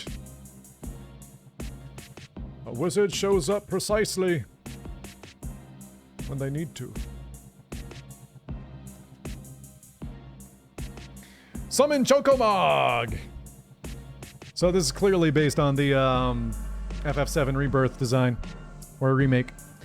Stampede. Other creatures you control get +1/+0 until the end of turn for 4 turns. Wark. Kupo.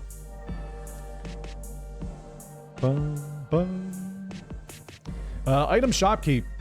Whenever you, we have seen this one before, so we're gonna skip. We've got a Marlboro. Final Fantasy 15 Bad Breath. When this creature enters, each opponent discards a card, loses 2 life, and exiles the top 3 cards of their library, and swamp cycling. It's a 4/4 card. And this is 15. Bard's Bow. We got that in holographic, so no need to explain further.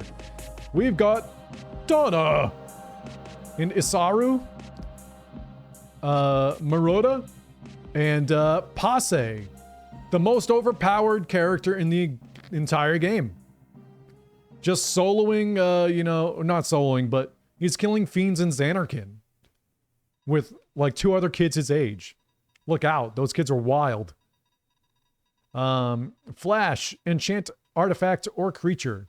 When this aura enters, tap enchanted permanent. Enchanted permanent does not untap during its controller's untap step, and its activated abilities can't be activated.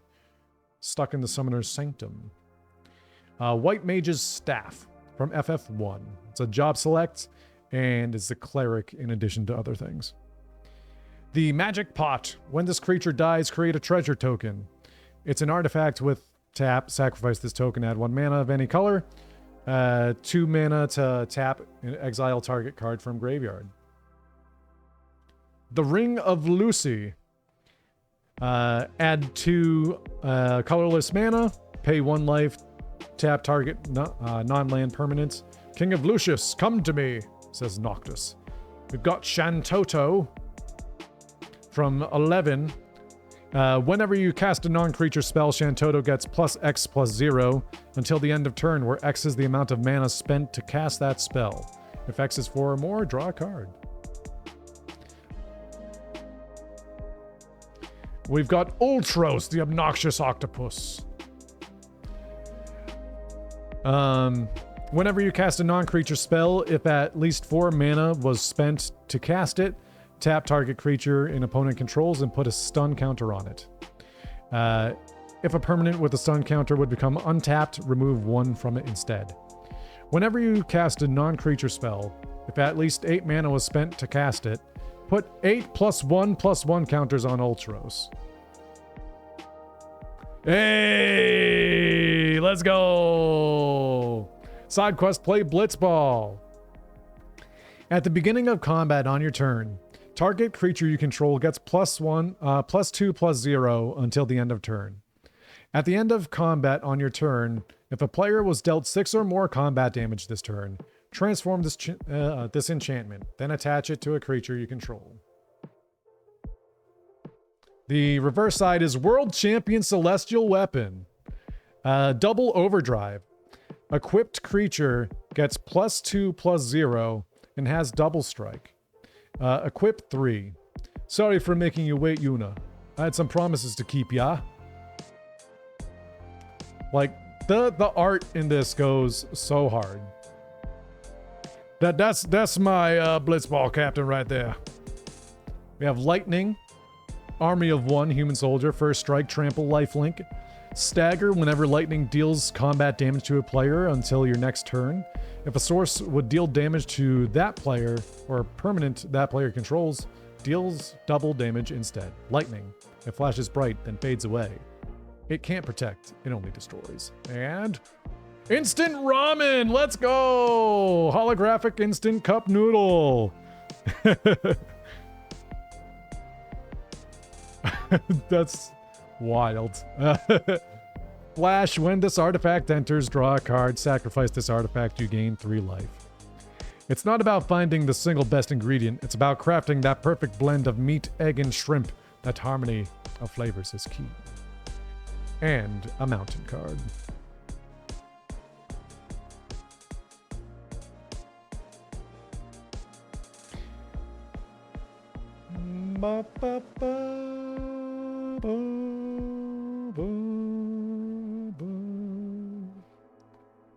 I don't think there's any FF2 cards in the game, or if there is, there's like one. Do people hate FF2 that much? I know it's like the bastard child of the Final Fantasy series, but zero representation.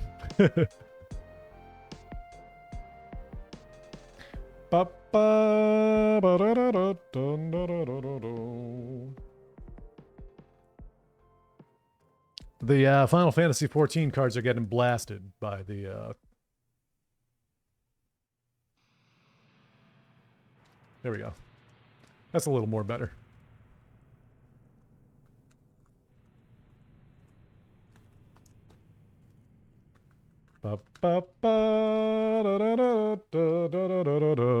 We've got another art. Broska's Final Aeon. Let's go. That's what I'm talking about. That's real sick. I don't know.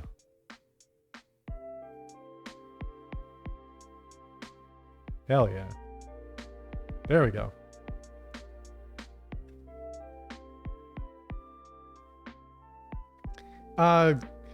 Gasol Greens. Final Fantasy XI. Create 2/2 green bird. Oh, okay. So it's similar to the... Oh, no, because this is a sorcery.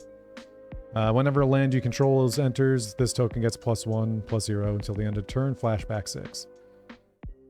Okay, here we go. Arguably the other best character of Final Fantasy 13. Magic Damper. Target creature you control gets +1/+1 and gains hexproof until the end of turn. Untap it.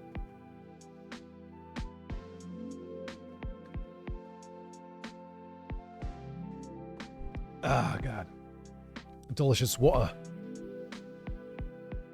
You're gonna wish you hadn't, is the card text. Okay, we've seen that. That goes there. Summon GF Ifrit. On turns 1 and 2, you may discard a card. If you do, draw a card. Girlfriend Ifrit, yeah. 3 and 4, add a red mana. Not bad for a human. For FF8. I wish I got into 8. I need to actually try it again and like suffer through it like I did for 13. Because 8's probably a better game at the end of the day than 13. My GF Ifrit, though. Ahriman, we have seen. We have seen that. Hilgigus. It's a giant trample haste mountain cycling. This place is dangerous. Be careful, says Zozo resident. It's a ooh. Ooh. Look at that. By the Nomura himself.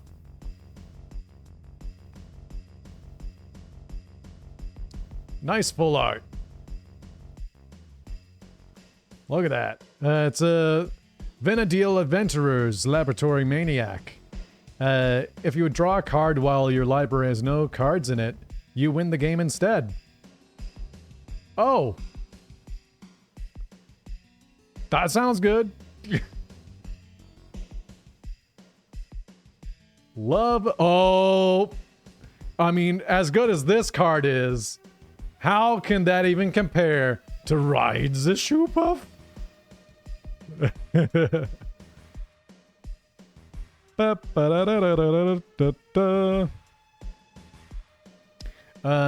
is an enchantment landfall. Whenever a land you control enters, put a +1/+1 counter on target creature you control. 5 mana, 2 greens. This enchantment becomes a 7/7 beast creature in addition to its other types. Rides the Shoe Puff? All aboard! We've got self-destruct. Instant. Target creature you control deals X damage to any other target and X damage to itself, where X is its power. Oof. Ha! If I just left you in the lurch, I'd look like a jerk for all of history, says Gilgamesh.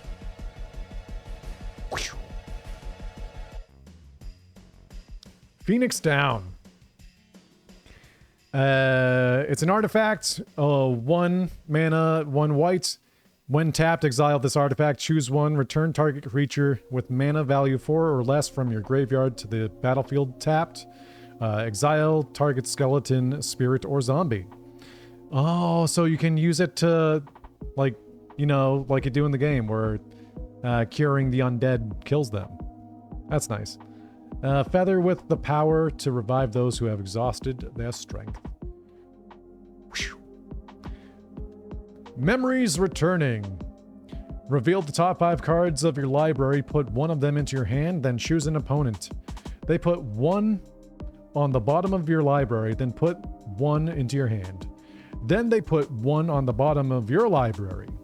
Put the other back into your hand. Flashback 7. Water, water. Water in water, water. Water in water, water. Whoa! Xenosier Galvis from Final Fantasy XIV. Legendary creature, human noble warrior, my first friend. When Xenosier Galvis enters, choose a creature.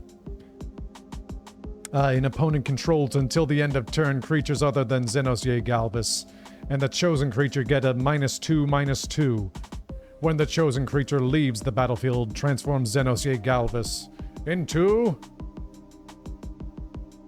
Shinryu, the transcendent rival. Flying.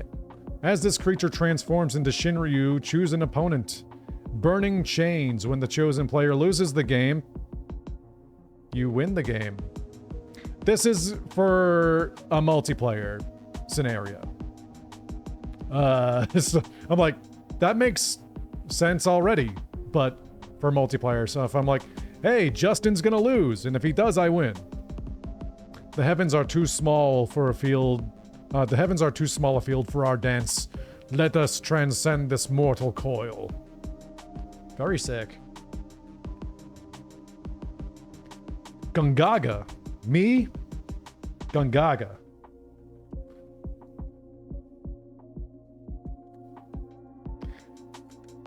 I don't want to admit it, but I can see how the collector's boxes, the collector's boosters are mighty tempting. I wouldn't never. But I understand. Cut Rub Fourier. Final Fantasy XI, when this creature enters, choose one, destroy target creature that was dealt damage this turn, exile up to 2 target cards from a single graveyard.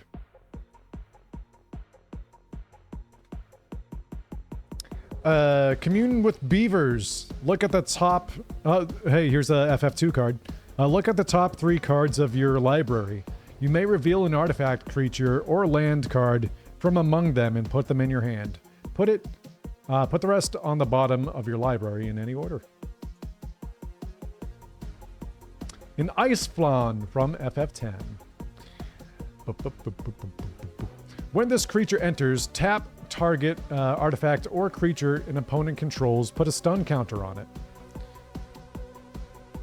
If a permanent with a stun counter would become untapped, remove 1 from it instead. Island Cycling. Talking to beavers is the most memorable thing. Oh, you know, I guess. Didn't really have a lot to pull from, huh? Chocomog, we've seen that. We're going speed mode on these here.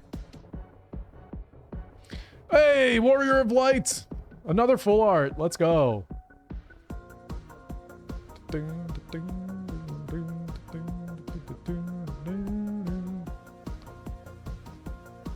Yep, it is in a mono art.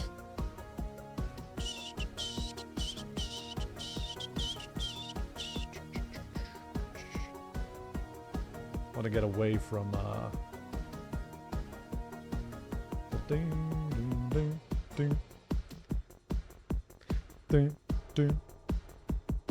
there we go. So Warrior of Light is a legendary creature, human wizard. Legendary creature you control gets +X, where X is the number of legendary creatures you control. Whenever you cast a legendary spell from your hand, exile cards from the top of your library until you exile a legendary non-land card with lesser mana value. You may cast that card without paying its mana cost. Put the rest on the bottom of your library in a random order. Very sick.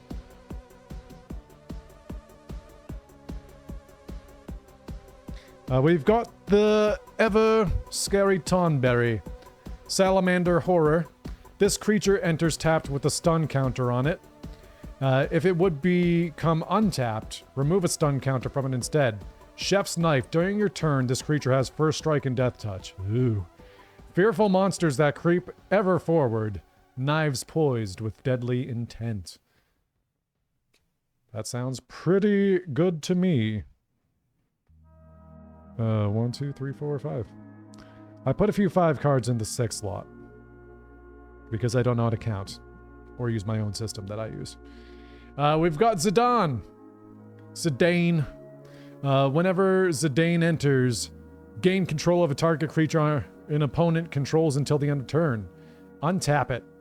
It gains lifelink and haste until the end of turn. Whenever an opponent gains control of a permanent from you, create a creature token.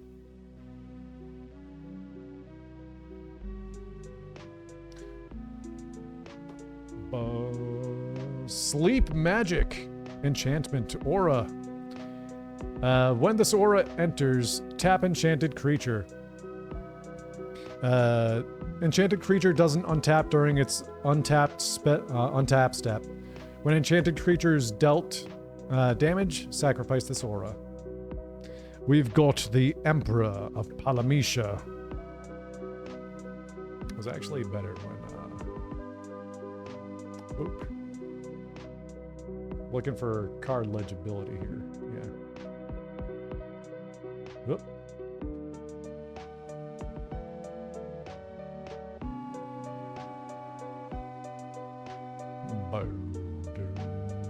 Whoop.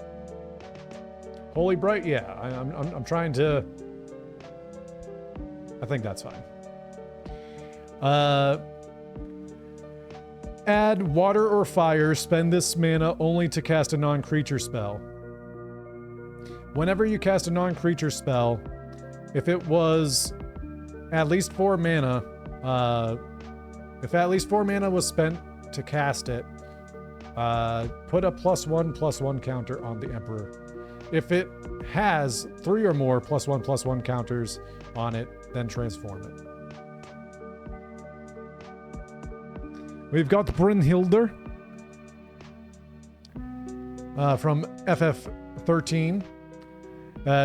On the first turn, exile the top card of your library. During any turn, you put a lore counter on this saga. You may play that card. Gestalt mode for turns 2 and 3. When you next cast a creature spell this turn, it gains haste until end of turn. We've got the Crystal's Chosen, which we have seen before from FF3. It was in one of the other packs. And a Plains from 12.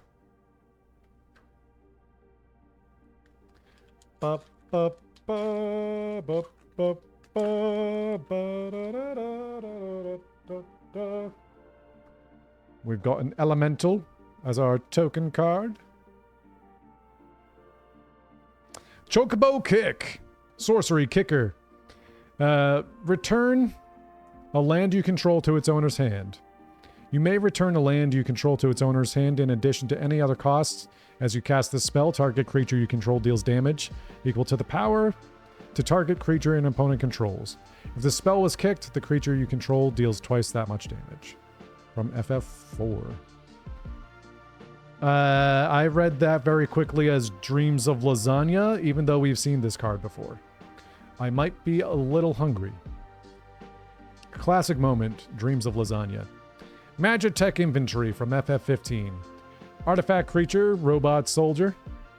This creature gets a +1/+0 as long as you control another artifact. 2 mana, 1 white. Search your library for a card named Magitech Infantry. Put it onto the battlefield, tapped, then shuffle. The Warrior's Sword. Job select. This time it's a warrior for FF1. And then we've already seen that from 9. We've got Kefka Laughing Mad. This is pretty sick art. As an additional cost to cast this spell, discard a card. Draw 2 cards. Flashback 3. Garfield intensifies. Exactly. Oh, we got another full art.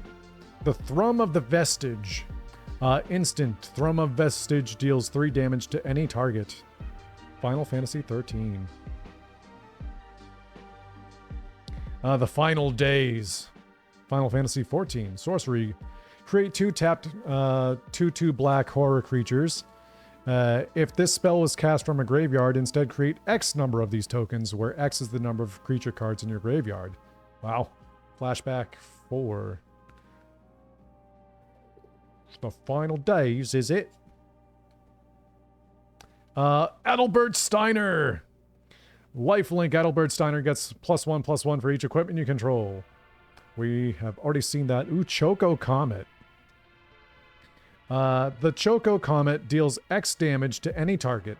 Create 2/2 green bird creature tokens with create a 2/2 green bird creature token with whenever a land you control enters, this token gets a +1 until the end of turn. Dustin has been asking me for like all the bird cards. So we've got quite a few, but it depends. I don't know exactly what he's looking for. He's like, yo, I want some Chocobo cards. I'm like, okay. Steiner was just, look at him, flipping off. The Fire Crystal, legendary artifact. Red spells you cast cost 1 less to cast. Creatures you control have haste. Create a token that's a copy of a target creature you control. Sacrifice it at the beginning of the next end step. Warriors of Light. Only you can restore hope to the world, for yours is the light that can balance out the darkness. We got Jill, not from Resident Evil, notably. Shiva's Dominant. When Jill enters, return up to 1 other target non-land permanent to its owner's hand. For 3 mana and 2 blue, exile Jill, then return it to the battlefield transformed under its owner's control. Activate only as a sorcery. Yeah. Bam! Shiva, Warden of Ice. On turns 1 and 2, target creature can't be blocked this turn. Cold Snap. Tap all lands your opponent's control. Exile Shiva, then return it to the battlefield. Front face up. I will be your monster no more. See, that worked out. I planned it. Totally. Wham! Oh, Ahriman. Oh, but a nice shiny swamp. 14. Pop.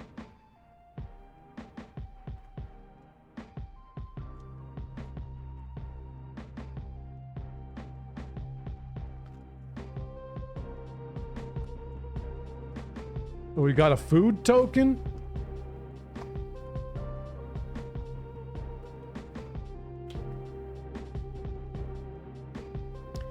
We got the Namazu Trader. It's a fish citizen creature. When this creature enters, you lose 1 life and create a treasure token. Whenever this creature attacks, you may sacrifice another creature or artifact. If you do, surveil 2. It's a 3/4 card.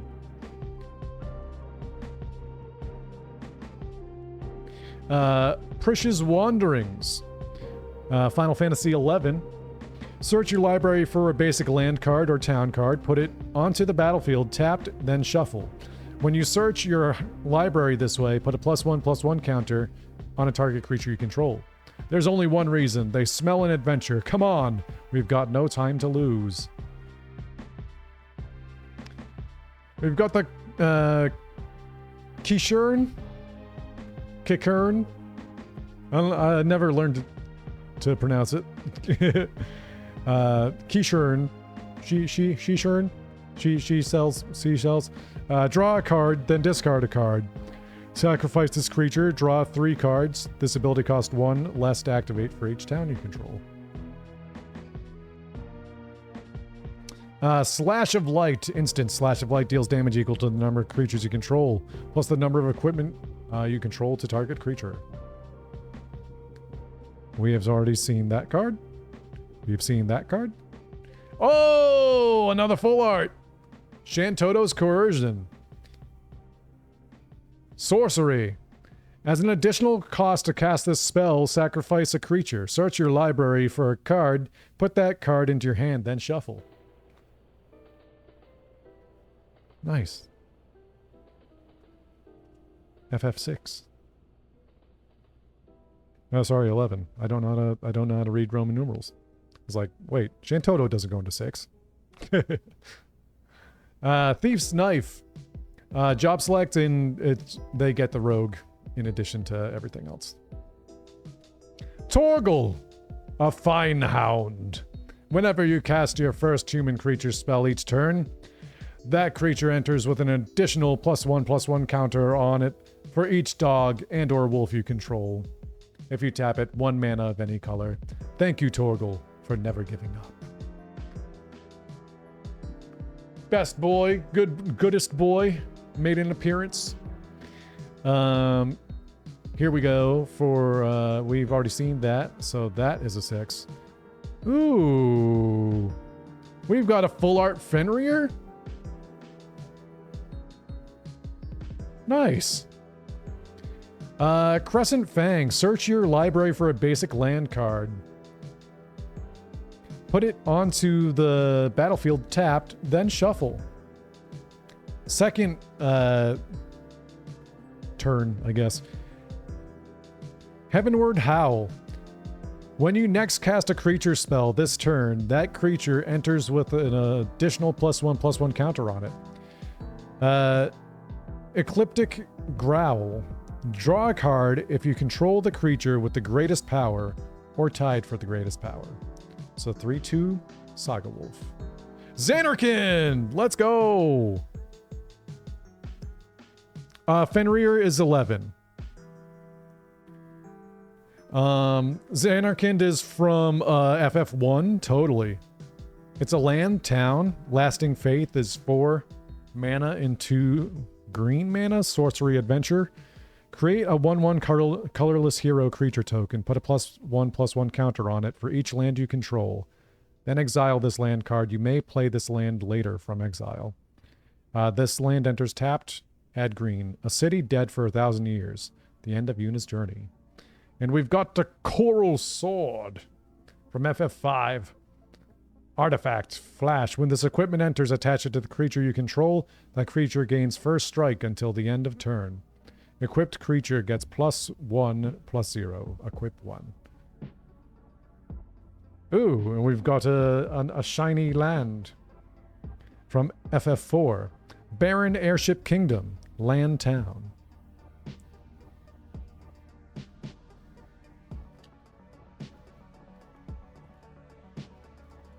I should have said it was from, like, FF10. Huh! That one was giving us some issues. A little bit of issues there. Oh, this one says Sephiroth on the art. Sephiroth. Fabled soldier. Whew. Very nice. Braska's Final Aeon and Sin were both pretty good. I think I have to give it to Braska's Final Aeon. So far, anyway. We've got 11. 7. That is 15. Yep. 15. 7 again. That is 11. Adventurer's Airship, flying. Whenever this vehicle enters, draw a card, and then discard a card. Crew 2. Actually, I think we've seen that one. We have for sure seen this one. That's 12. Queen Brawn, that is 9. Legendary creature, human noble, prowess. Whenever you cast a non-creature spell, this creature gets a +1/+1 until the end of turn.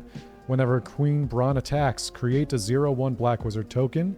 Whenever you cast a non-creature spell, this token deals 1 damage to each opponent. I'm going to move where this box is. Perfect. Bop.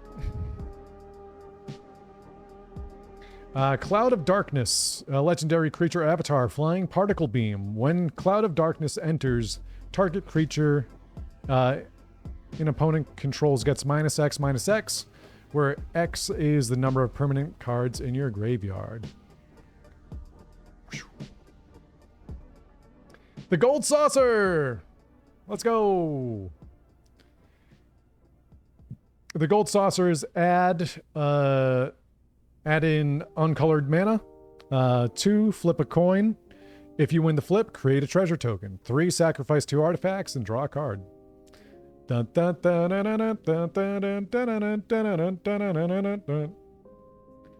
Lunar Whale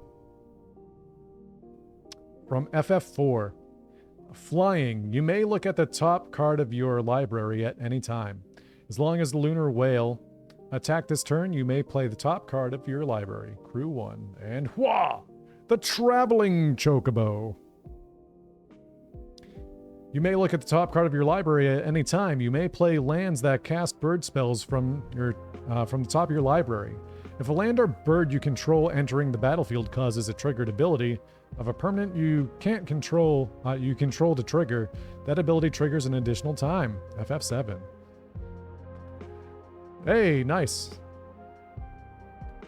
FF7 with some good cards. And we got a cargo ship.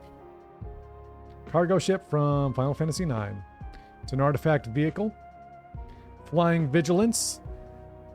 Add a colorless mana. Spend this mana only to cast an artifact spell or activate an ability of an artifact source. Crew 1. And Insomnia Crown City. That's from 15.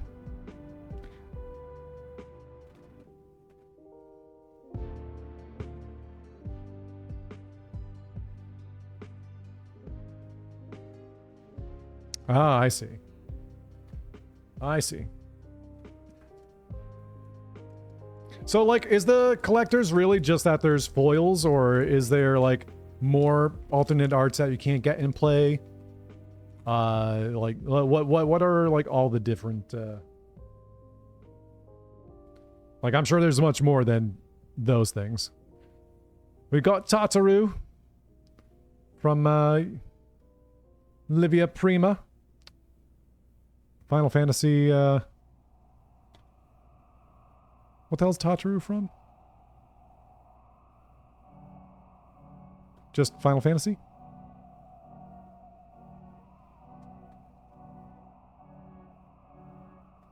Yeah, Kevin was mentioning the 77 Chocobo. Mysidian Elder. It's creature, human, wizard. When this creature enters, create a 0/1 black wizard creature token with whenever you cast a non-creature spell, this token deals 1 to each opponent. Final Fantasy IV. Hectize from Final Fantasy II. When this creature enters, each opponent discards a card. Once the monsters of hell poured forth into the world, they entered using a path known as the Jade Passage, says Hilda. We got a fat chocobo! Final Fantasy VII again, if you can believe it. Turn 1, Wark. Create a 2/2 green bird creature token with whenever a land you control enters. This token gets +1/+0. And 2, 3, and 4 is Kerplunk. Creature you control gain trample until the end of turn. A pleasingly plump summon.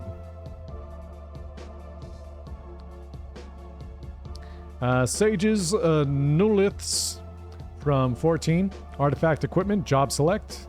And it's going to be a cleric. And there's a Hagnia, which is equip 3. Boop. Boop. Weapons vendor. This is also... So this is clearly a Final Fantasy VII remake. When this creature enters, draw a card at the beginning of combat. On your turn, if you control an equipment, you may pay 1. When you do, attach target equipment you control to target creature you control. Adventurers Inn, FF3. When the land enters, you gain 2 life. Welcome, we have rooms for 200 gil a night. Would you like to stay and rest your body and mind? No. Oh, so here's our Seymour card. But not holographic. Sandworm. Creature with haste. When this creature enters, destroy target land. Its controller may search the library for a basic land card. Put it onto the battlefield tapped, then shuffle. Well, this is FF5. This is FF5, not 10. Summon Primal Garuda. So, Final Fantasy XIV, of course. On turn 1, Aerial Blast. This creature deals 4 damage to target tapped creature an opponent controls. Slipstream. Another target creature you control gets +1/+0 and gains flying until the end of turn for turns 2 and 3. Diamond Weapon. Let's go. Super boss. Well, not a super boss, but, you know, he's of the effect. If you had to fight him completely and he didn't get, you know, blasted in the face. Legendary artifact creature elemental. This spell costs 1 less to cast for each permanent card in your graveyard. Reach. Immune. Prevent all combat damage that would be dealt to Diamond Weapon. Oh. He's an 8/8 card. I mean, he does cost 7 mana plus 2 more green. A tutelary creature said only to appear when the planet is in grave danger. Whoa! Full art anima!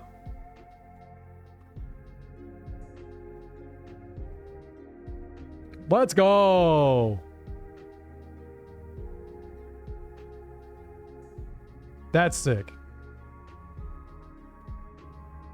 1, 2, and 3 pain. You draw a card and lose 1 life. Oblivion. On turn 4, each opponent sacrifices a creature of their choice and loses 3 life. This is sick.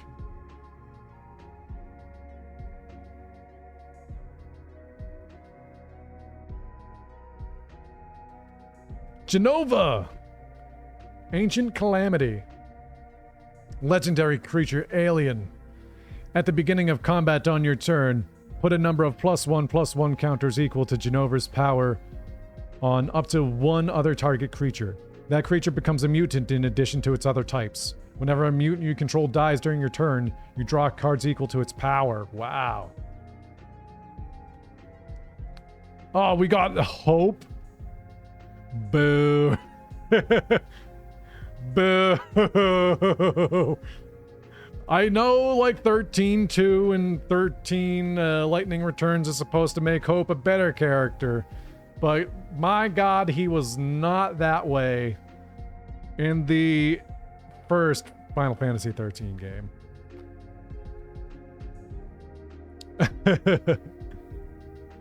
Lifelink. At the beginning of your end step, each opponent mills X cards, where X is the amount of life you gain this turn. If we have the power to destroy Cocoon, then we have the power to save it. And Besaid. Besaid Island.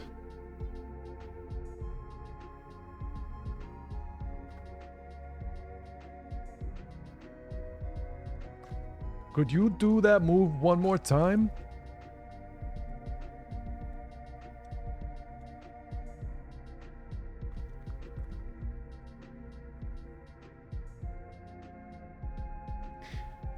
I don't know. I haven't been pulling from one stack. I've been pulling from the top. But a lot. Hold on. 1, 2, 3, 4, 5, 6, 7, 8, 9, 10, 11, 12.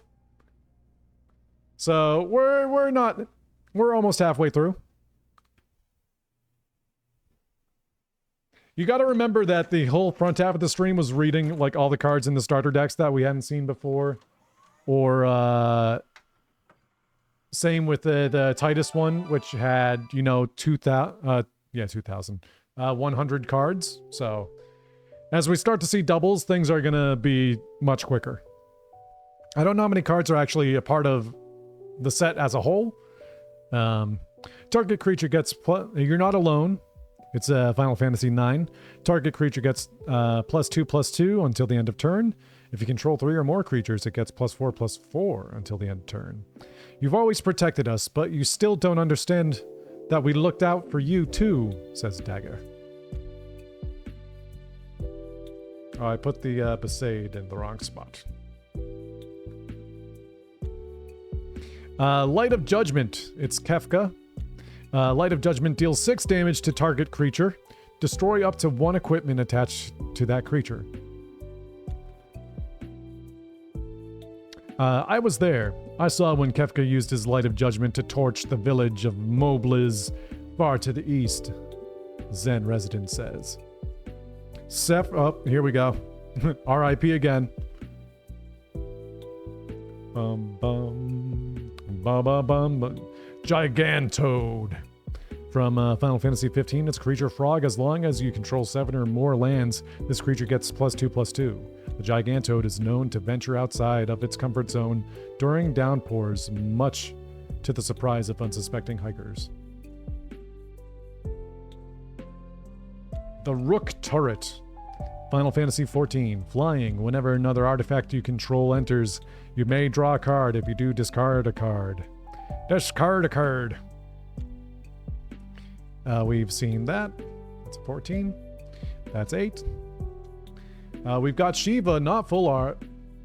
There was a sneak peek to the card underneath. It matches with one of the ones we've gotten previously.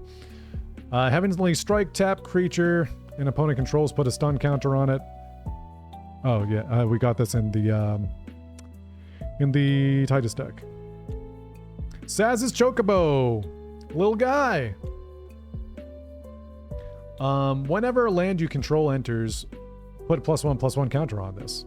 The chick has no name, as voicing the true identity of an animal might trigger ripples of destiny across Cocoon and cause a hurricane in Eden. Either that, or Saz just hasn't thought of one yet. Ash, Princess of Dalmasca. Whenever Ash attacks, look at the top 5 cards of your library. You may reveal an artifact card from among them and put it into your hand. Put the rest on the bottom of your library in any order. I am simply myself, no more, no less, and I want only to be free.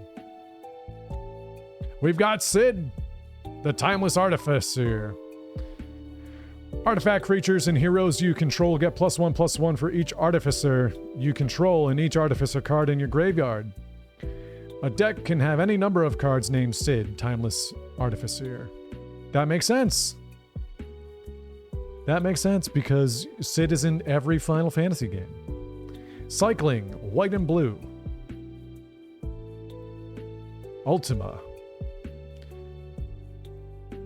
From Final Fantasy 16, legendary creature, God. Flying. Whenever Ultima attacks, put a blight counter on target land. For as long as that land has a blight counter on it, it loses all land types and abilities and has tap. Add colorless. Whenever you tap a land for colorless, add an additional colorless.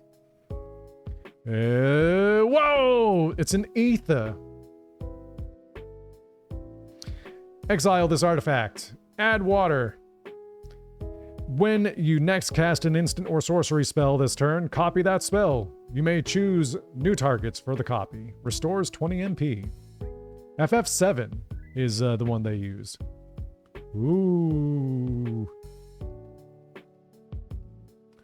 And then another Baron card. Bum, bum, bum, bum. La, la, la.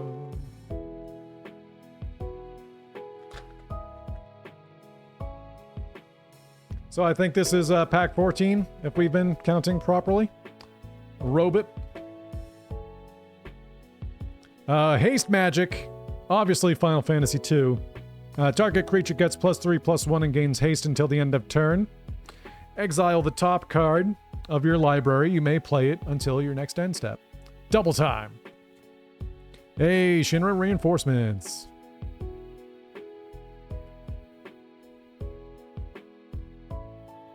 Town Greeter. FF1. When this creature enters mill 4 cards, you may put a land card from among them into your hand. If you put a town card into your hand this way, you gain 2 life. Ice Magic. Lulu! It's tiered. Choose 1 additional cost. Blizzard 0. Return target creature to its owner's hand. Blizzara 2 mana. Target creature's owner puts it on their choice of the top or bottom of their library. Blizzaga for 5 mana plus a blue mana. Target creature's owner shuffles into their library.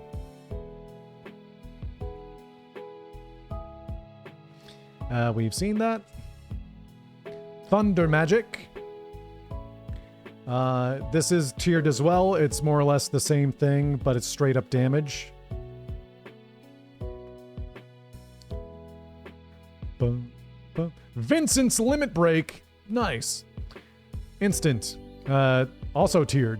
That's crazy. Until end of turn, target creature you control gains. When this creature dies, return it to the battlefield tapped under its owner's control. And it has the chosen base power and toughness. Galleon Beast for 0 mana is 3/2. Death Gigas for 5/2 and 1 mana. Or Hellmasker for 3 mana at 7/2. Ooh! We got some Yoshida full art going on. For Final Fantasy 14. Endwalker. Instant. Draw 3 cards, then put 2 cards from your hand on top of your library in any order.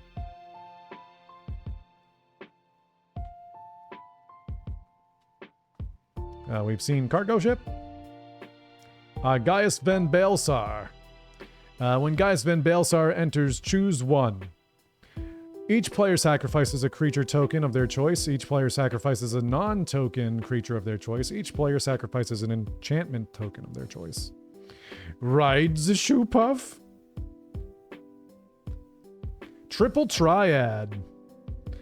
At the beginning of your upkeep, each player exiles the top card of their library. Until end of turn, you may play the card you own exiled this way, and each other card exiled this way with lesser mana value then it without paying their mana costs. And whoa! Just simply the masked infantry we already pulled. And a swamp.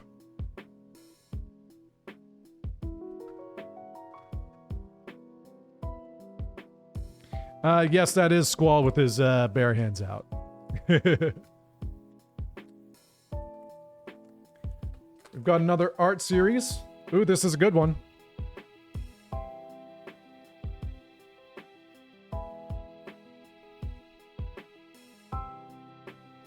Yuna.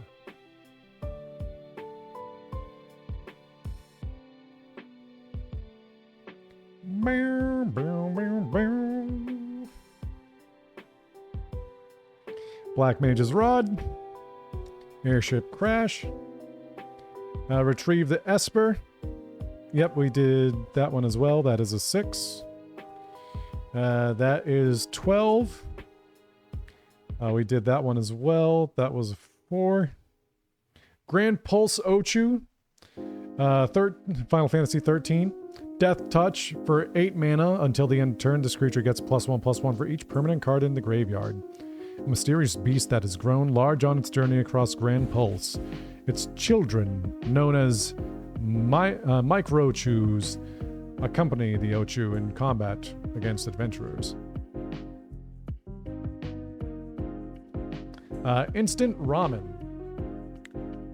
we got the holographic ramen. We don't need no regular tier ramen.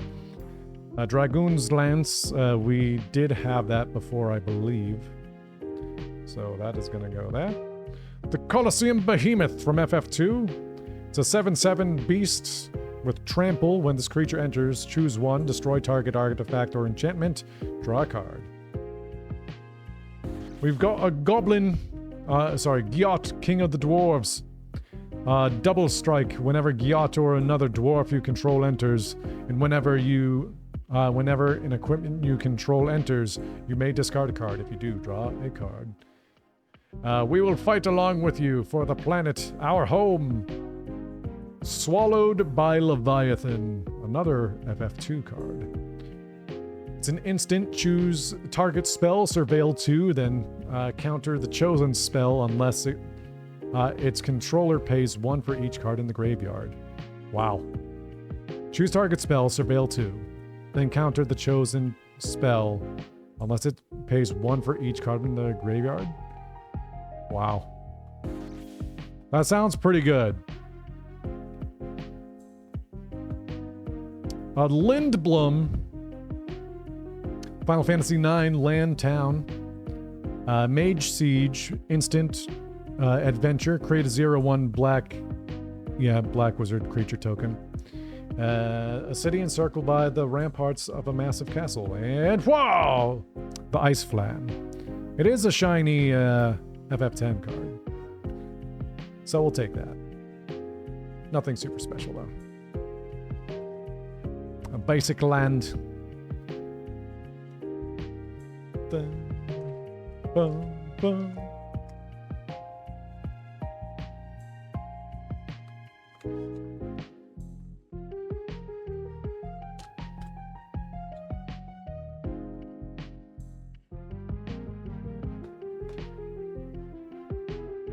Commune with beavers. We know where that goes. Hey, we just saw you.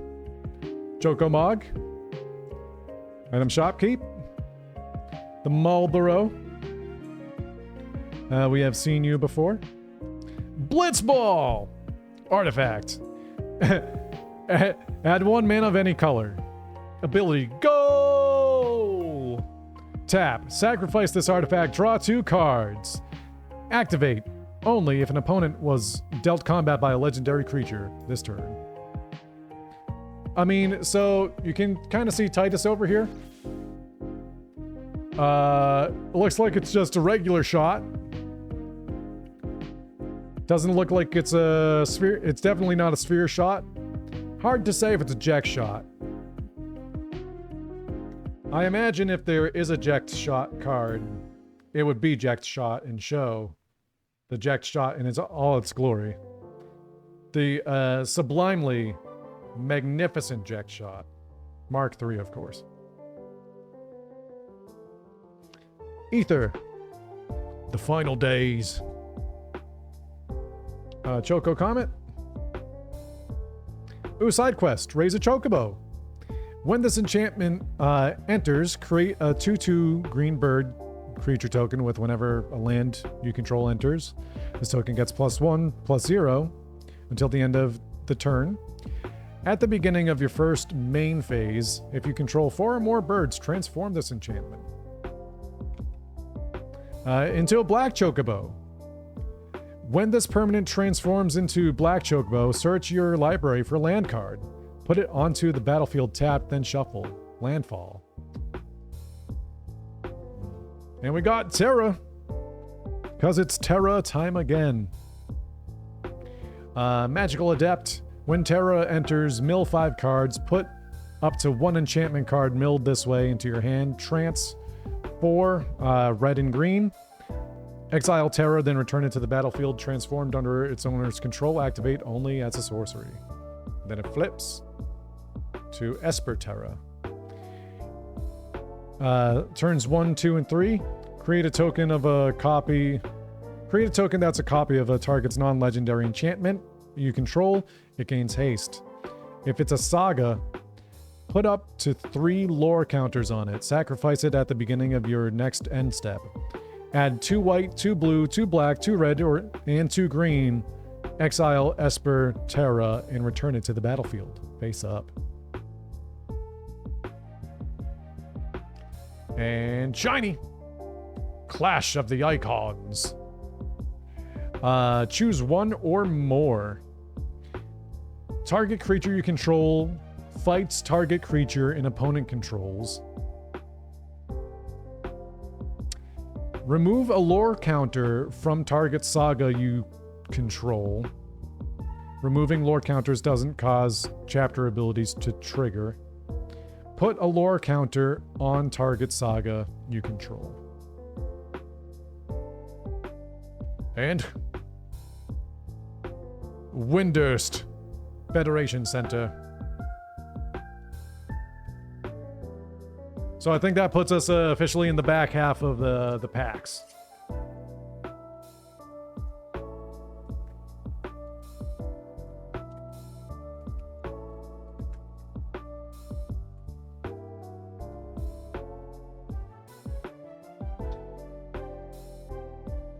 Aerith Rescue Mission. They took the stairs. Sorcery. Choose 1. Take the elevator.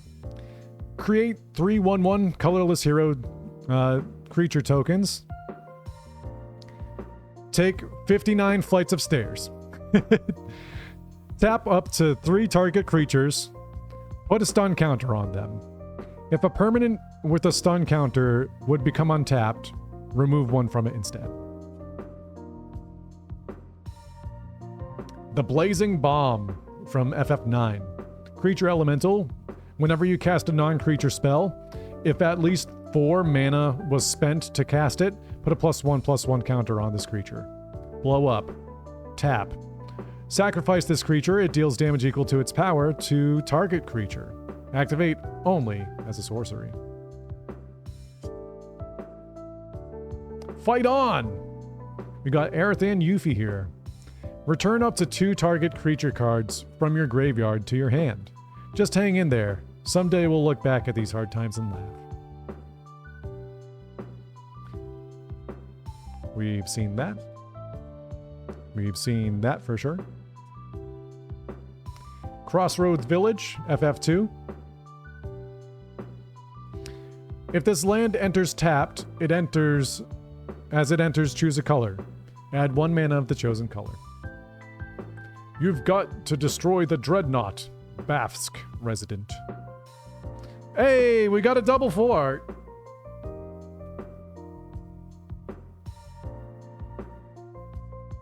Of the nice Nomura art. That one's going on eBay. The Demon Wall. We have seen this. From 14. Ignis. We saw Ignis, right? Yeah, I've come up with a new recipe. The Sandworm still showing from before. X-Death Void Warlock. When X-Death enters, you gain 3 life. At the beginning of your end step, if there are 6 or more permanent cards in your graveyard, transform X-Death. Witness what befalls those who stand against me.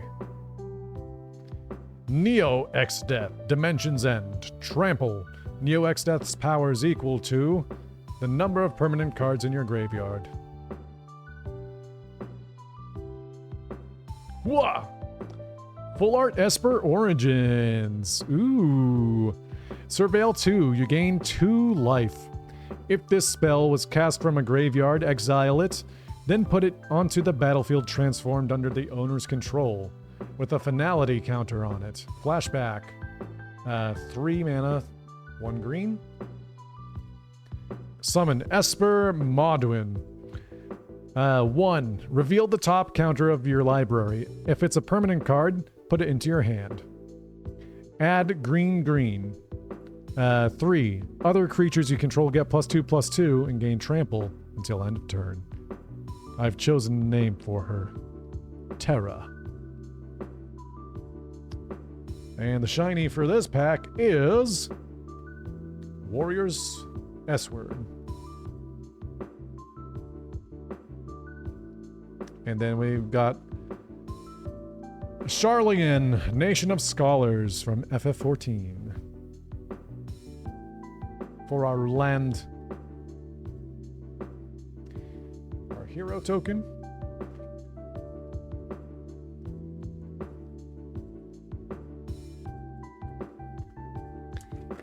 Yo, what's up, Jason? We've got a horror.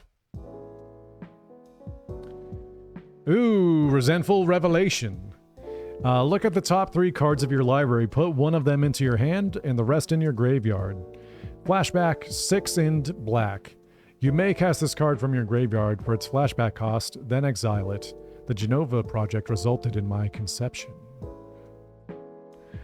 Hey, Blitzball shot. Target creature gets +3/+3 and gains trample until the end of turn. We did already see that one, but we had to read it again because it's Waka. 14. We have seen that. Iron Giant from 15. Vigilance, Reach, Trample. It's a 6/6 creature, costs 7 mana to play. The Iron Giant is both hostile and powerful, using a giant blade to fell its foes. The mere mention of its name strikes fear into the hearts of drivers who know how perilous the roads are at night. Hope work was good for you there, Jason. We have seen... Ooh! Ooh! Full Art Astral Titan. Creature Giant. Trample. Whenever this creature enters or attacks, you may search your library for up to 2 land cards and put them onto battlefield tapped, then shuffle. Very sick. Evil Reawakened. Return target creature card from your graveyard to the battlefield with the 2 additional +1/+1 counters. 5. A banned card? Banned card already? The Delivery Moogle. FF14 flying. When this creature enters, search your library or graveyard for an artifact card with a mana value of 2 or less, reveal it, and put it into your hand. If you search your library this way, shuffle. Oh, I see. 14. Lock Cole, legendary creature, human rogue, death touch, lifelink. Whenever Lock Cole deals damage to a player, draw a card, then discard a card. From 6. We have Arden, the Usurper. Demons you control have menace, lifelink, and haste. Star Scourge. At the beginning of combat on your turn, exile up to 1 target creature card from a graveyard. If you exiled a card this way, create a token that's a copy of that card, except it's a 5/5 black demon. And whoa! Just a dire rat. Oh, but a hollow land. Boom, boom, boom, boom.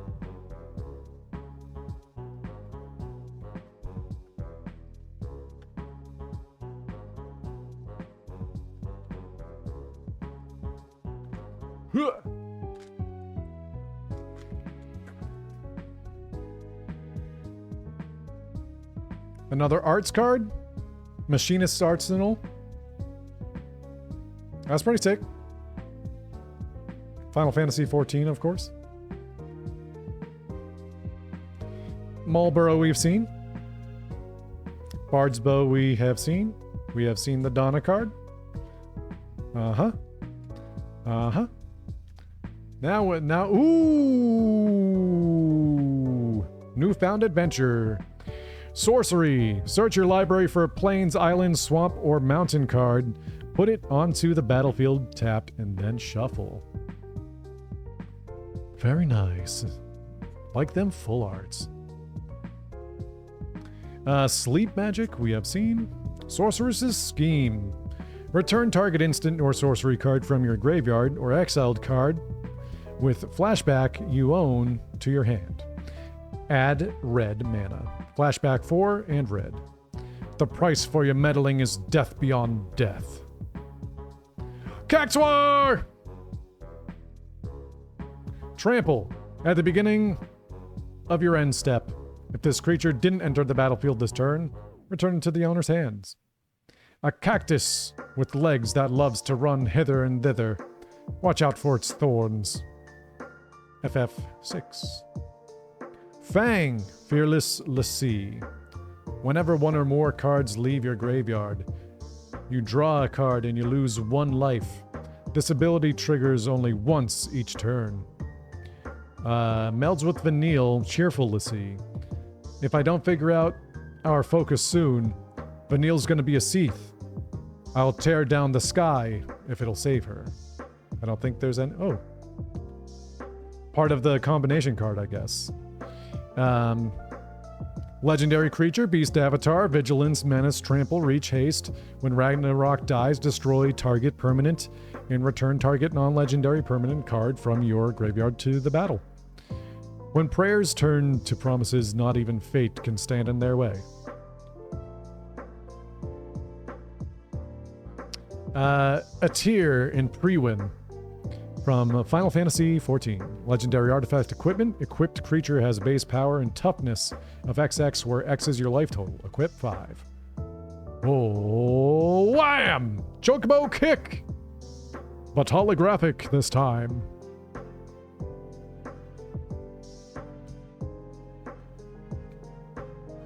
See, we're zooming through these packs now that we're getting a lot of these doubles.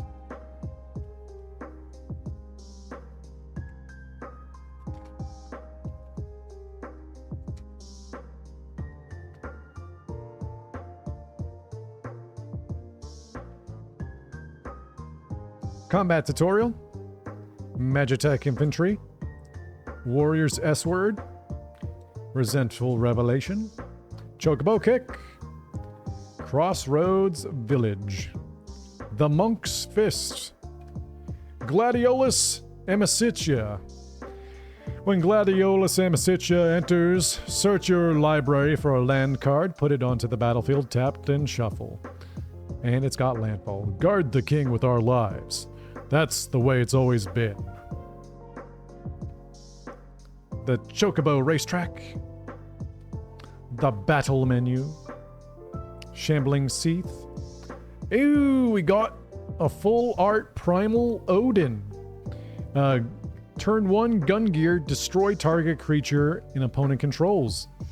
Step 2, Zantetsuken. This creature gains whenever this creature deals combat damage to a player, that player loses the game. Wow. Hey, you don't get to play anymore, you're out. Hall of Sorrow. Draw 2 cards, each player loses 2 life. Elemental enchantment creature Saga Knight. The Elder Primal Odin has returned to Eorzea. Wow. Oh, it's just the weapons vendor. Yeah, the weapons bender. Boom, boom, boom, boom, boom, boom.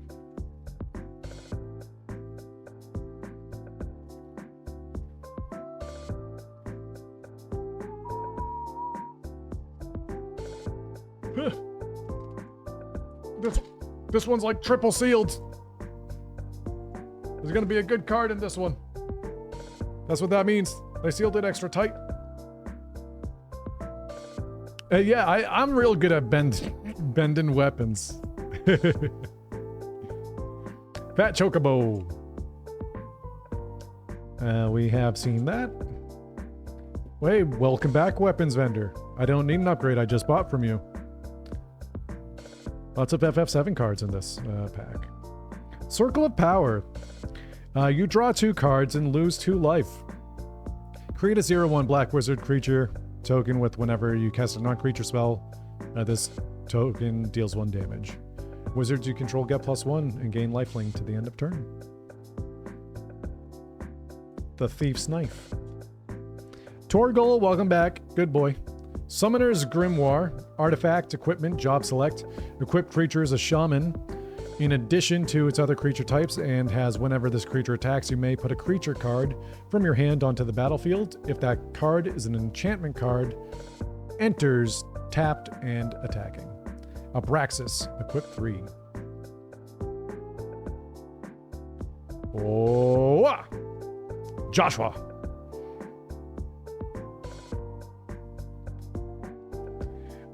Phoenix's Dominant. Legendary creature, human noble wizard. When Joshua enters, discard up to 2 cards, then draw that many cards. 3 mana, 1 red, 1 white. Tap, exile Joshua. Then return to the battlefield, transformed under its owner's control. Activate only as a sorcery. In Ashen Grip, let ember glow to kindle flames anew. Phoenix, Warden of Fire. As this saga enters, and after your draw step, add a lore counter. 1 and 2 Rising Flames. Phoenix deals 2 damage to each opponent. Flames of Rebirth. Return any number of target creature cards with total mana value of 6 or less from your graveyard to the battlefield. Exile Phoenix, then return it to the battlefield. Flying and lifelink. Whoa! Cactuar. And a basic land.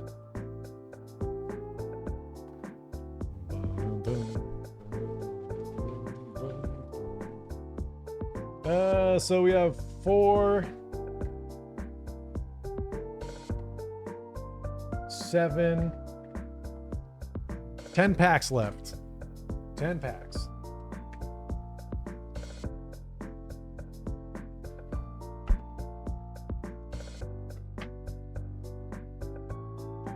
Game or box. I just want like give me a good Tifa card. Give me a good Tifa card. Please. Or like Sephiroth, you know. There's no in between. And this we have seen in, you know, some of the cards we pulled.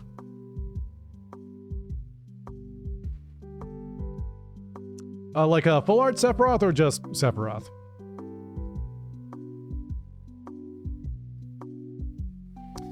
Rook Turret, we have seen. Sorcery. Aerith Rescue Mission, we have seen that. Seen that. Got a hollow of that. 3. 1, 2, 3. Self-destruct. Phoenix down. 6. 6. 13. Balthier Fran, let's go!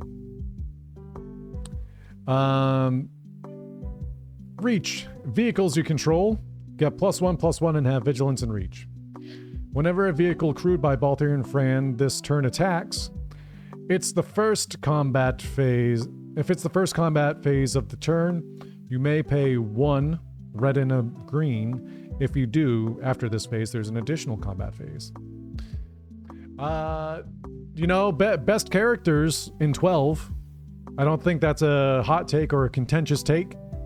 It's just the truth. Wham! Circle of Power. We just got you, but you're all nice and shiny now, is it? And the 7th Heaven. We did get a shiny 7th Heaven, which is pretty good. pack 9. Or, I guess, pack 21.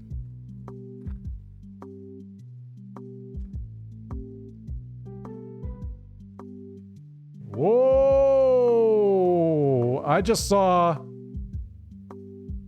So, when I went to pull this away, I accidentally moved the land, and I saw a shiny text. That bodes very well for us.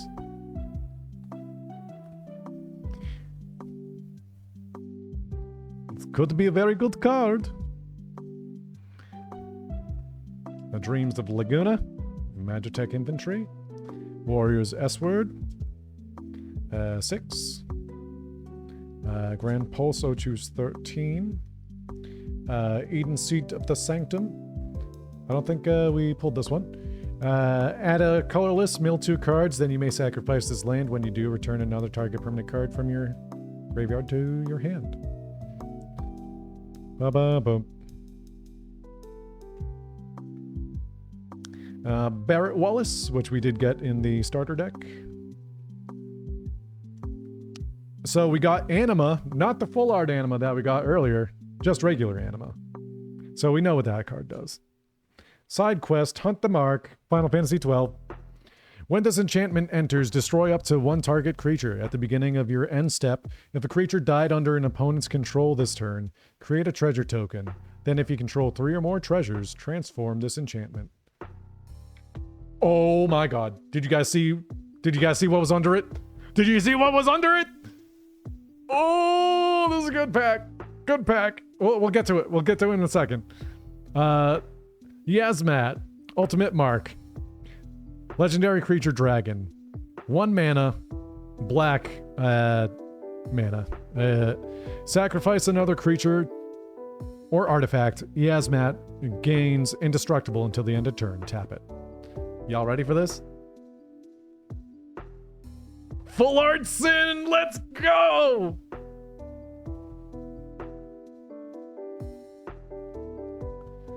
Let's go!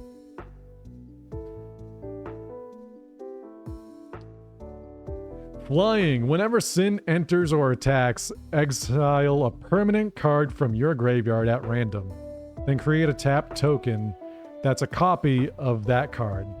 If the exiled card is a land card, repeat this process. This is sick. This is sick. And Garland. So we got a legendary creature holographic. A commander. Nice. Whenever you cast a non-creature spell, Surveil 1, like at the top card of your library, you may put it into your graveyard. 3 mana, 2 black, 2 red. Return this card from your graveyard to the battlefield transformed. Activate only as a sorcery. Ray. We just pulled it like 2 seconds ago. Full Art Sin.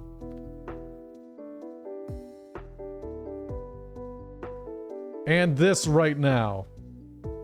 Chaos the Endless. Flying. When Chaos dies, put it on the bottom of its owner's library. Even as you die again and again, I shall return.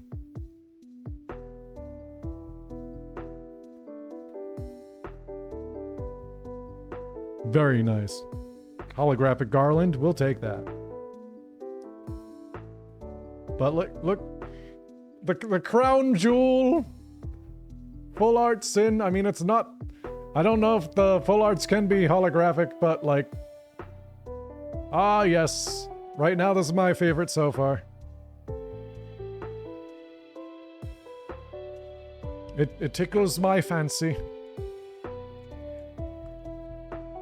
So this is 8 packs left now.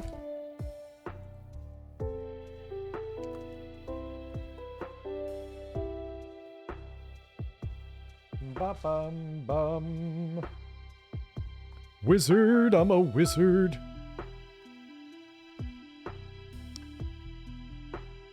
Well, I imagine they could be, but it's much easier in the collector sets that cost, like 4 times the price. We've seen that. We have Donna back again. You're not alone. The Blazing Bomb. Fight on. Iron Gigante. Vincent's Limit Break. Steiner, welcome back. Mr. Adelbert. Gaius von Balsar. Vanille. Hey, there we go. There's our second half. Legendary creature. Human Cleric. When Vanille enters, mill 2 cards, then return a permanent card from your graveyard to your hand. At the beginning of your first main phase, if you both own and control Vanille and a creature named Fang, Fearless Lassie, you may pay 3 black and green. If you do, exile them and meld them into Ragnarok Divine Deliverance. So let's get that real quick. That wasn't too far back. Oh, Ray, we also pulled Balthier and Fran. So that is, I know you're a Balthier enjoyer as well.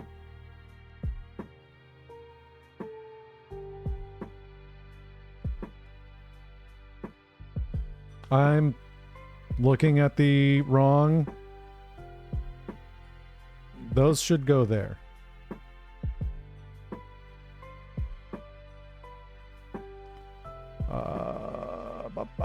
Fang, Fearless Lassie. So these two will combine, and with their powers combined, they create... Okay. So we had the bottom half before, but now we've got the full thing.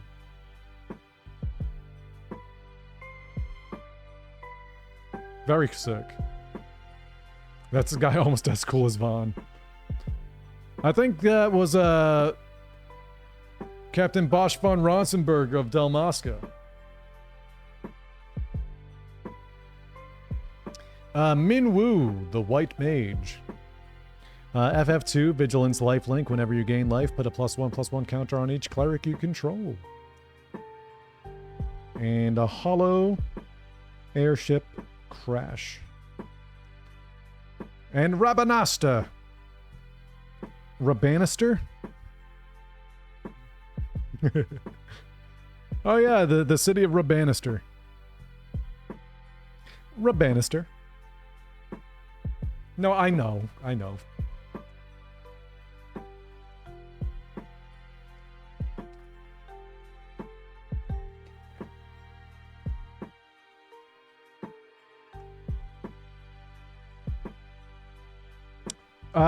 Is it because I went through Bezos? Is that why I'm getting so lucky with these?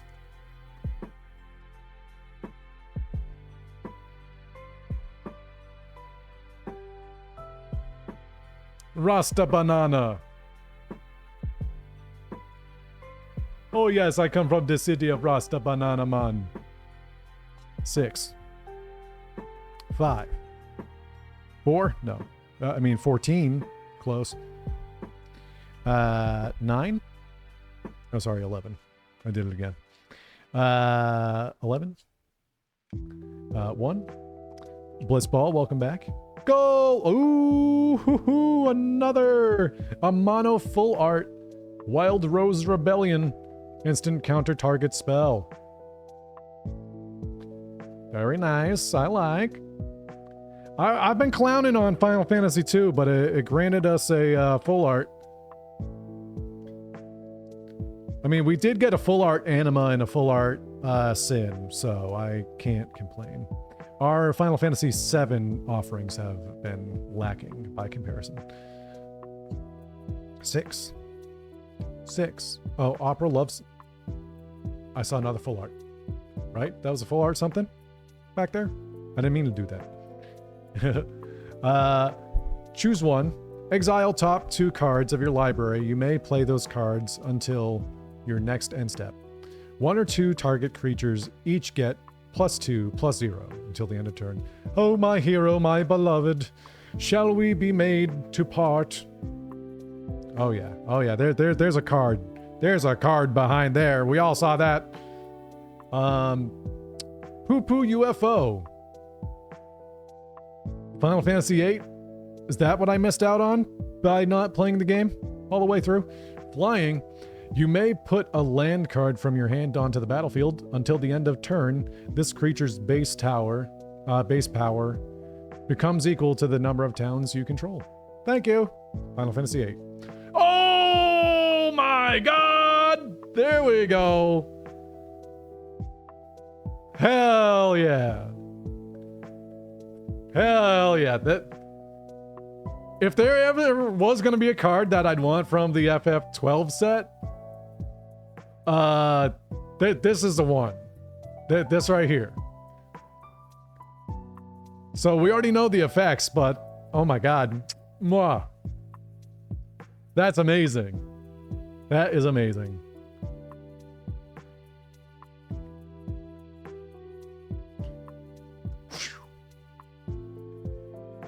Guado Salam, the far plane. This land enters tapped, add a green or blue. We Guado protect the far plane so the dead can rest in peace.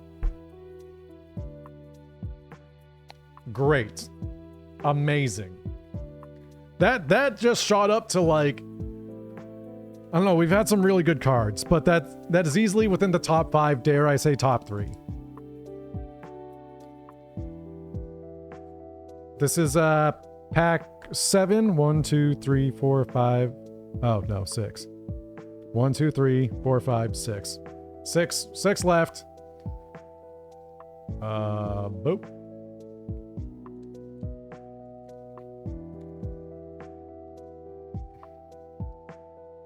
We got some banger cards at the bottom here. Some banger cards. We've got a Moogle. A bunch of Moogs. This is number 41 of 53.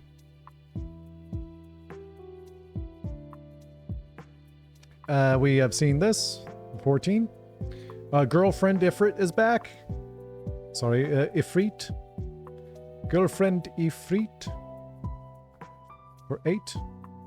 Ariman. The Balam T-Rexor. The Drake. Laughing Mad. The Adventurer's Airship FF1. Flying with this vehicle. Attacks, draw a card, then discard a card. Crew 2. The Corral Sword. Poison the waters. Choose one. All creatures get -1/-1 until the end of your turn. Or until the end of turn, target player reveals their hand. You choose an artifact or creature from their hand. That player discards that card. Hee. Nothing beats the sweet music of hundreds of voices screaming in unison.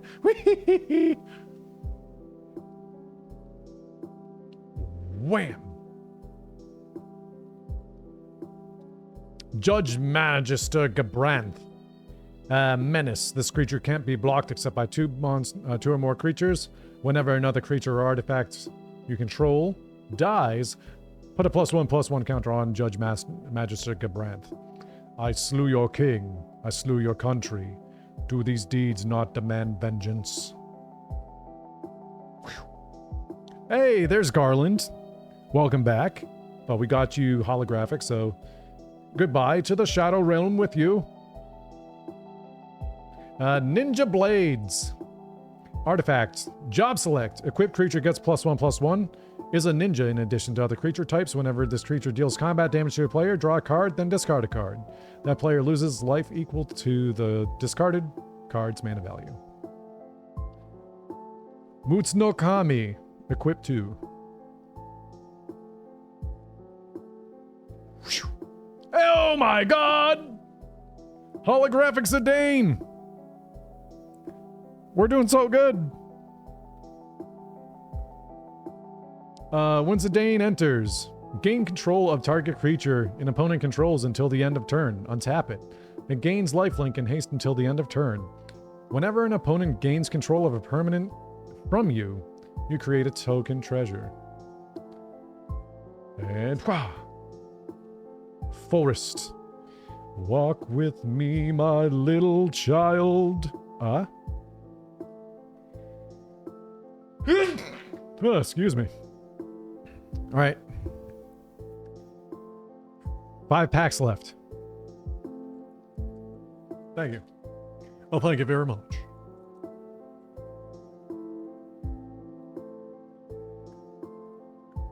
Boom, boom, boom.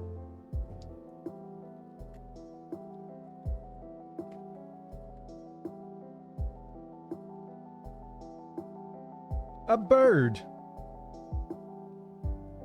A town greeter. Ice magic, that's Lulu. FF4. FF13. 7. 1. 2. Primal Garuda. I think we did this one. Aerial Blast. This creature deals 4 damage to target tapped creature in opponent controls. Slipstream. Another target creature you control gets +1/+0 and gains flying until the end of turn. Diamond Weapon. We have had Ether. Oh, we got Full Art Fang. 7 is in the lead. Then 14. And then 10 and 9 are very close. Honestly, 1 is not too far behind them. 1 and 6 are probably like a 4th place tie after that. Littered with 7. Please. So we know what Fang does, but it's also wham! Oh. That means there's a full art Vanille that's also different. So like, see, the art is different.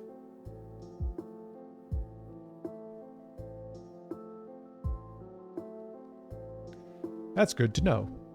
We're probably never going to get that one. I'm surprised we got the, the base 2 together. Astrologian's Planisphere. Artifact equipment, job select, and it's going to be Wizards for 14. Retrieve the Esper. We have seen that card. Vector Imperial City, or Imperial Capital.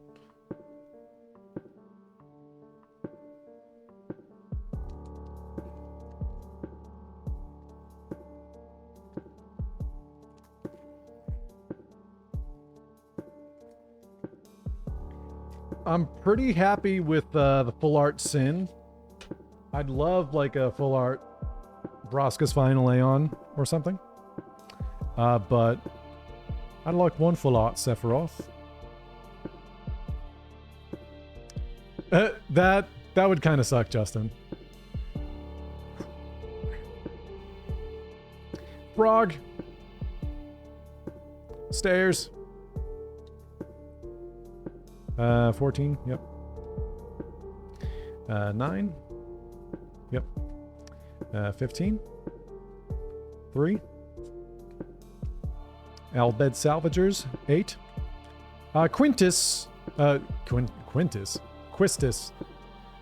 Trepe. Legendary creature, human wizard.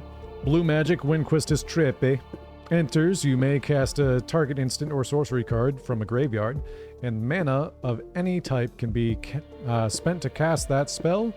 If the spell would be put into a graveyard, exile it instead. Quintus Triple Pepe. Ooh, Stiltskin, Rumple, Moogle Merchant, legendary creature Moogle. Lifelink, 2 mana. Target opponent gains control of another target permanent you control. If they do, you draw a card. Hi, how about a 3-piece combo of High Potion, Ether, and Phoenix Down for 4/4/4 Gil? The Smoogle is Wendy's. The Smoogle is Wendy's. The 4/4 deal. Other than it's a this Smoogle is not as good as Wendy's. It's only a 3-piece, not a 4-piece. Whoop. We got some well, we know we get a hollow in like every deck, but Venat, Heart of Hydaelyn. Whenever you cast a legendary spell, draw a card. This ability triggers only once each turn. Hero's Sundering, 7 mana. Exile target non-land permanent, transform Venat. Activate. Only as a sorcery. Show me your strength of will. Hydaelyn, the Mother Crystal. Indestructible legendary creature god. Blessing of Light. At the beginning of combat on your turn, put a +1/+1 counter on another target creature you control until your next turn it gains Indestructible. If that creature is legendary, draw a card. Well, that's a spoiler. I mean, it's Final Fantasy XIV. The critically acclaimed free-to-play MMO with the expansion Heaven's Ward.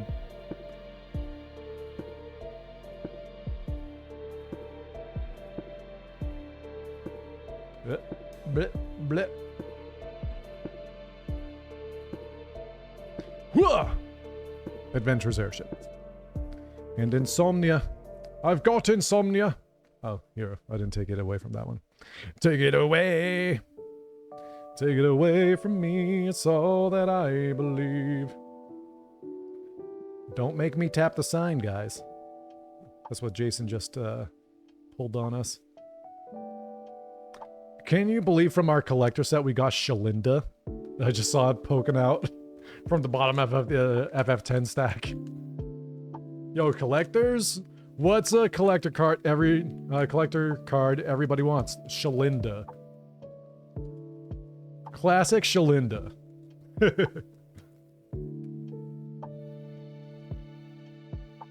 Ooh, we got red 13. Yes! Let's go.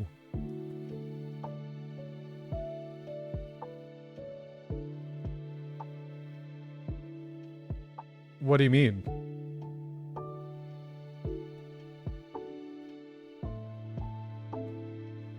She's Shalinda? Huh?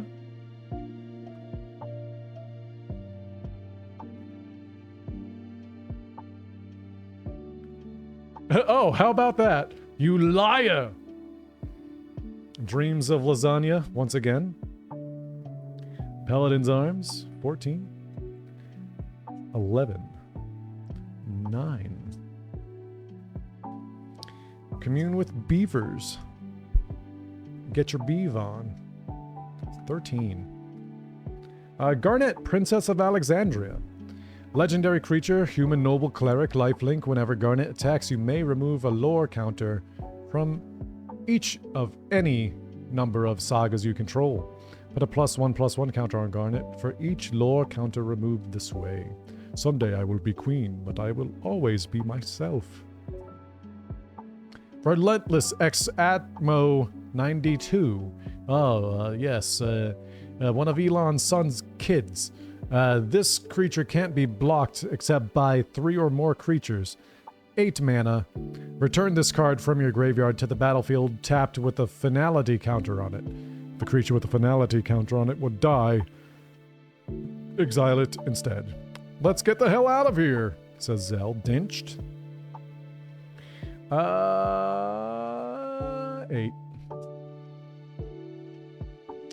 The Samurai's Katana. A Garland back. 14. Realms Sketching.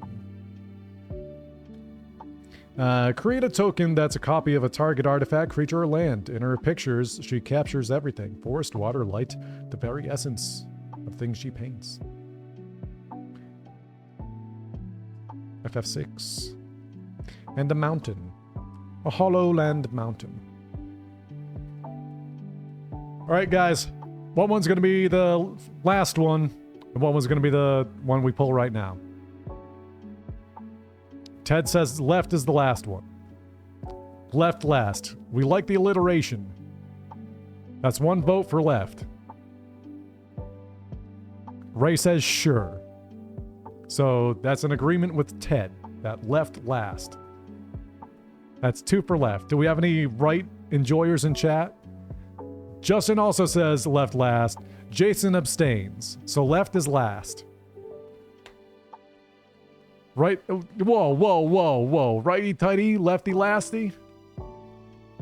Yeah, okay. Oh, yep, already. We didn't have to share a brain cell right there, but yeah. I got you. We cool.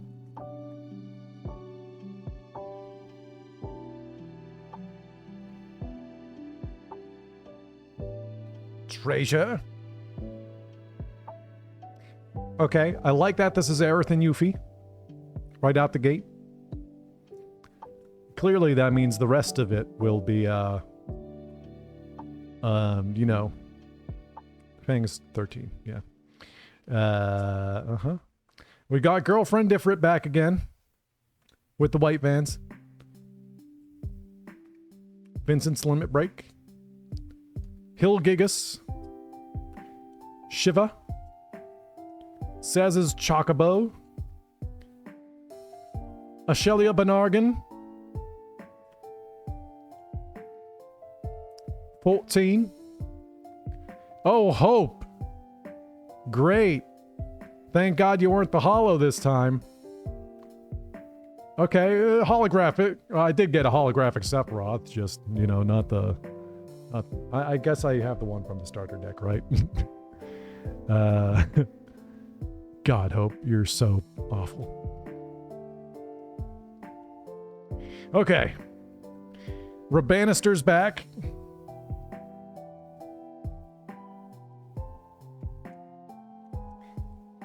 I mean, I just need to eventually play 13-2 and 13-3.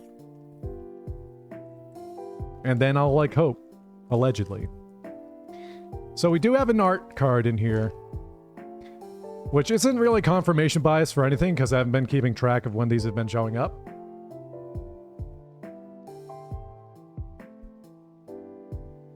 Uh, 49 of 53. This is a Zidane.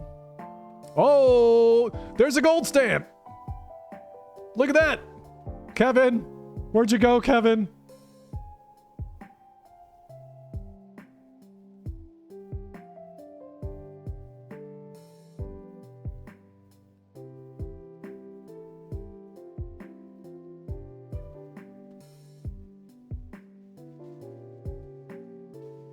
Katana Kanata?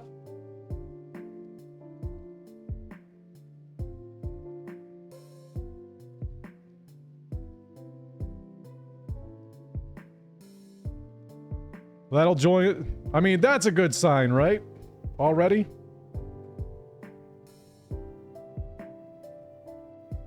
Or maybe that was the you know, the big thing from that pack. Ted, you were right in saving Left for Last, Lefty Lasty. Really helping us out right now. 15. 7. 6. Oh, sorry, 11. I can't read numerals again. 7. Instant Ramen, welcome back. Sahagin from 14. Restoration Magic. Oh, so Cura, and Curaga. Target permanent gains hexproof and indestructible until end of turn. Cura is the same, but gain 3 life. And Curaga is the same, but 6 life. Oh! Blitzball Star! Let's go! Tidus.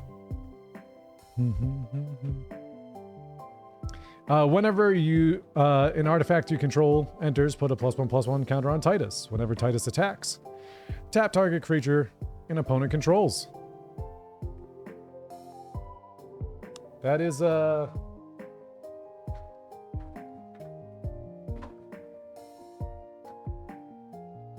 different than the one that we got in the commander deck. So we have 2 Tidus options. Very nice. Love that.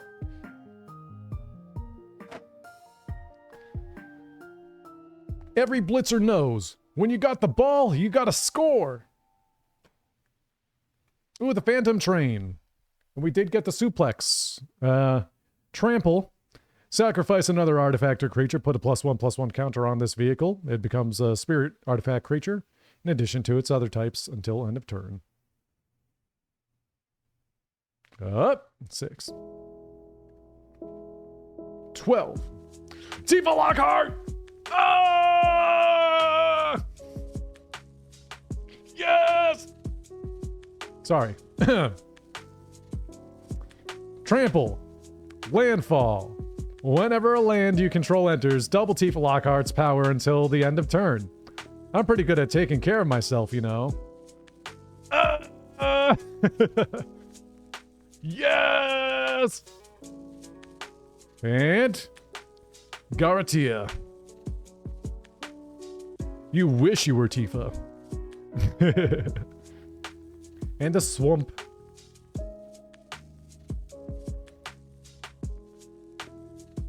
Gonna pause this while we get the webcam back up to my face.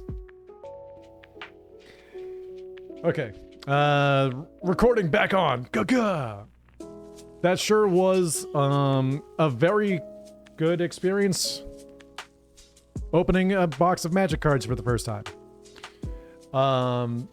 I would maybe get Magic cards again. Not for a while. I'm kind of addicted to Warhammer.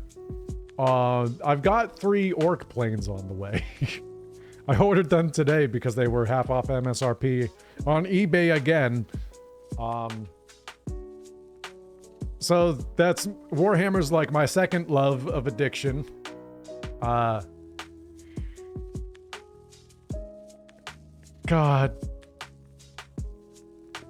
If everybody wants to chip in to help Nick get a collector's box so we can get some maybe really strong cards, that I sure would appreciate that. I'm just kidding. Please don't do that. But yeah, if you're watching on YouTube, thanks for watching for however long that was we've been recording for. Lots of cool card pulls. Very happy with probably getting the Sin full art, the Anima full art. Tifa at the very end just because it's Tifa. We did get Vanille and Fang, which is also pretty cool. The Balthier and Fran was also a top tier card. Probably like Sin, Anima, Balthier, Fran. Balthier and Fran might go higher than that because it's such a sick card. If only like they were holographic. Oh, who can forget holographic instant ramen? Let's go. Opening up Shalinda for the collector's pack that we got with the commander deck. Love that too. We did get quite a few full arts as well. Few Amanos. We got 2 of the one Tetsuya Nomura card. Oh, and as promised, this is for YouTube or for Twitch. If you want to put either of these codes into the Magic the Gathering arena, feel free to take because I'm not going to use them. Have a good night, Ted. So if you want to put those into Magic the Gathering arena app, there you go. If you're watching it on YouTube, sorry, you probably missed the boat. But you could try anyway. And you might get those starter decks in the Magic the Gathering arena game. Peace out, YouTube. Till next time.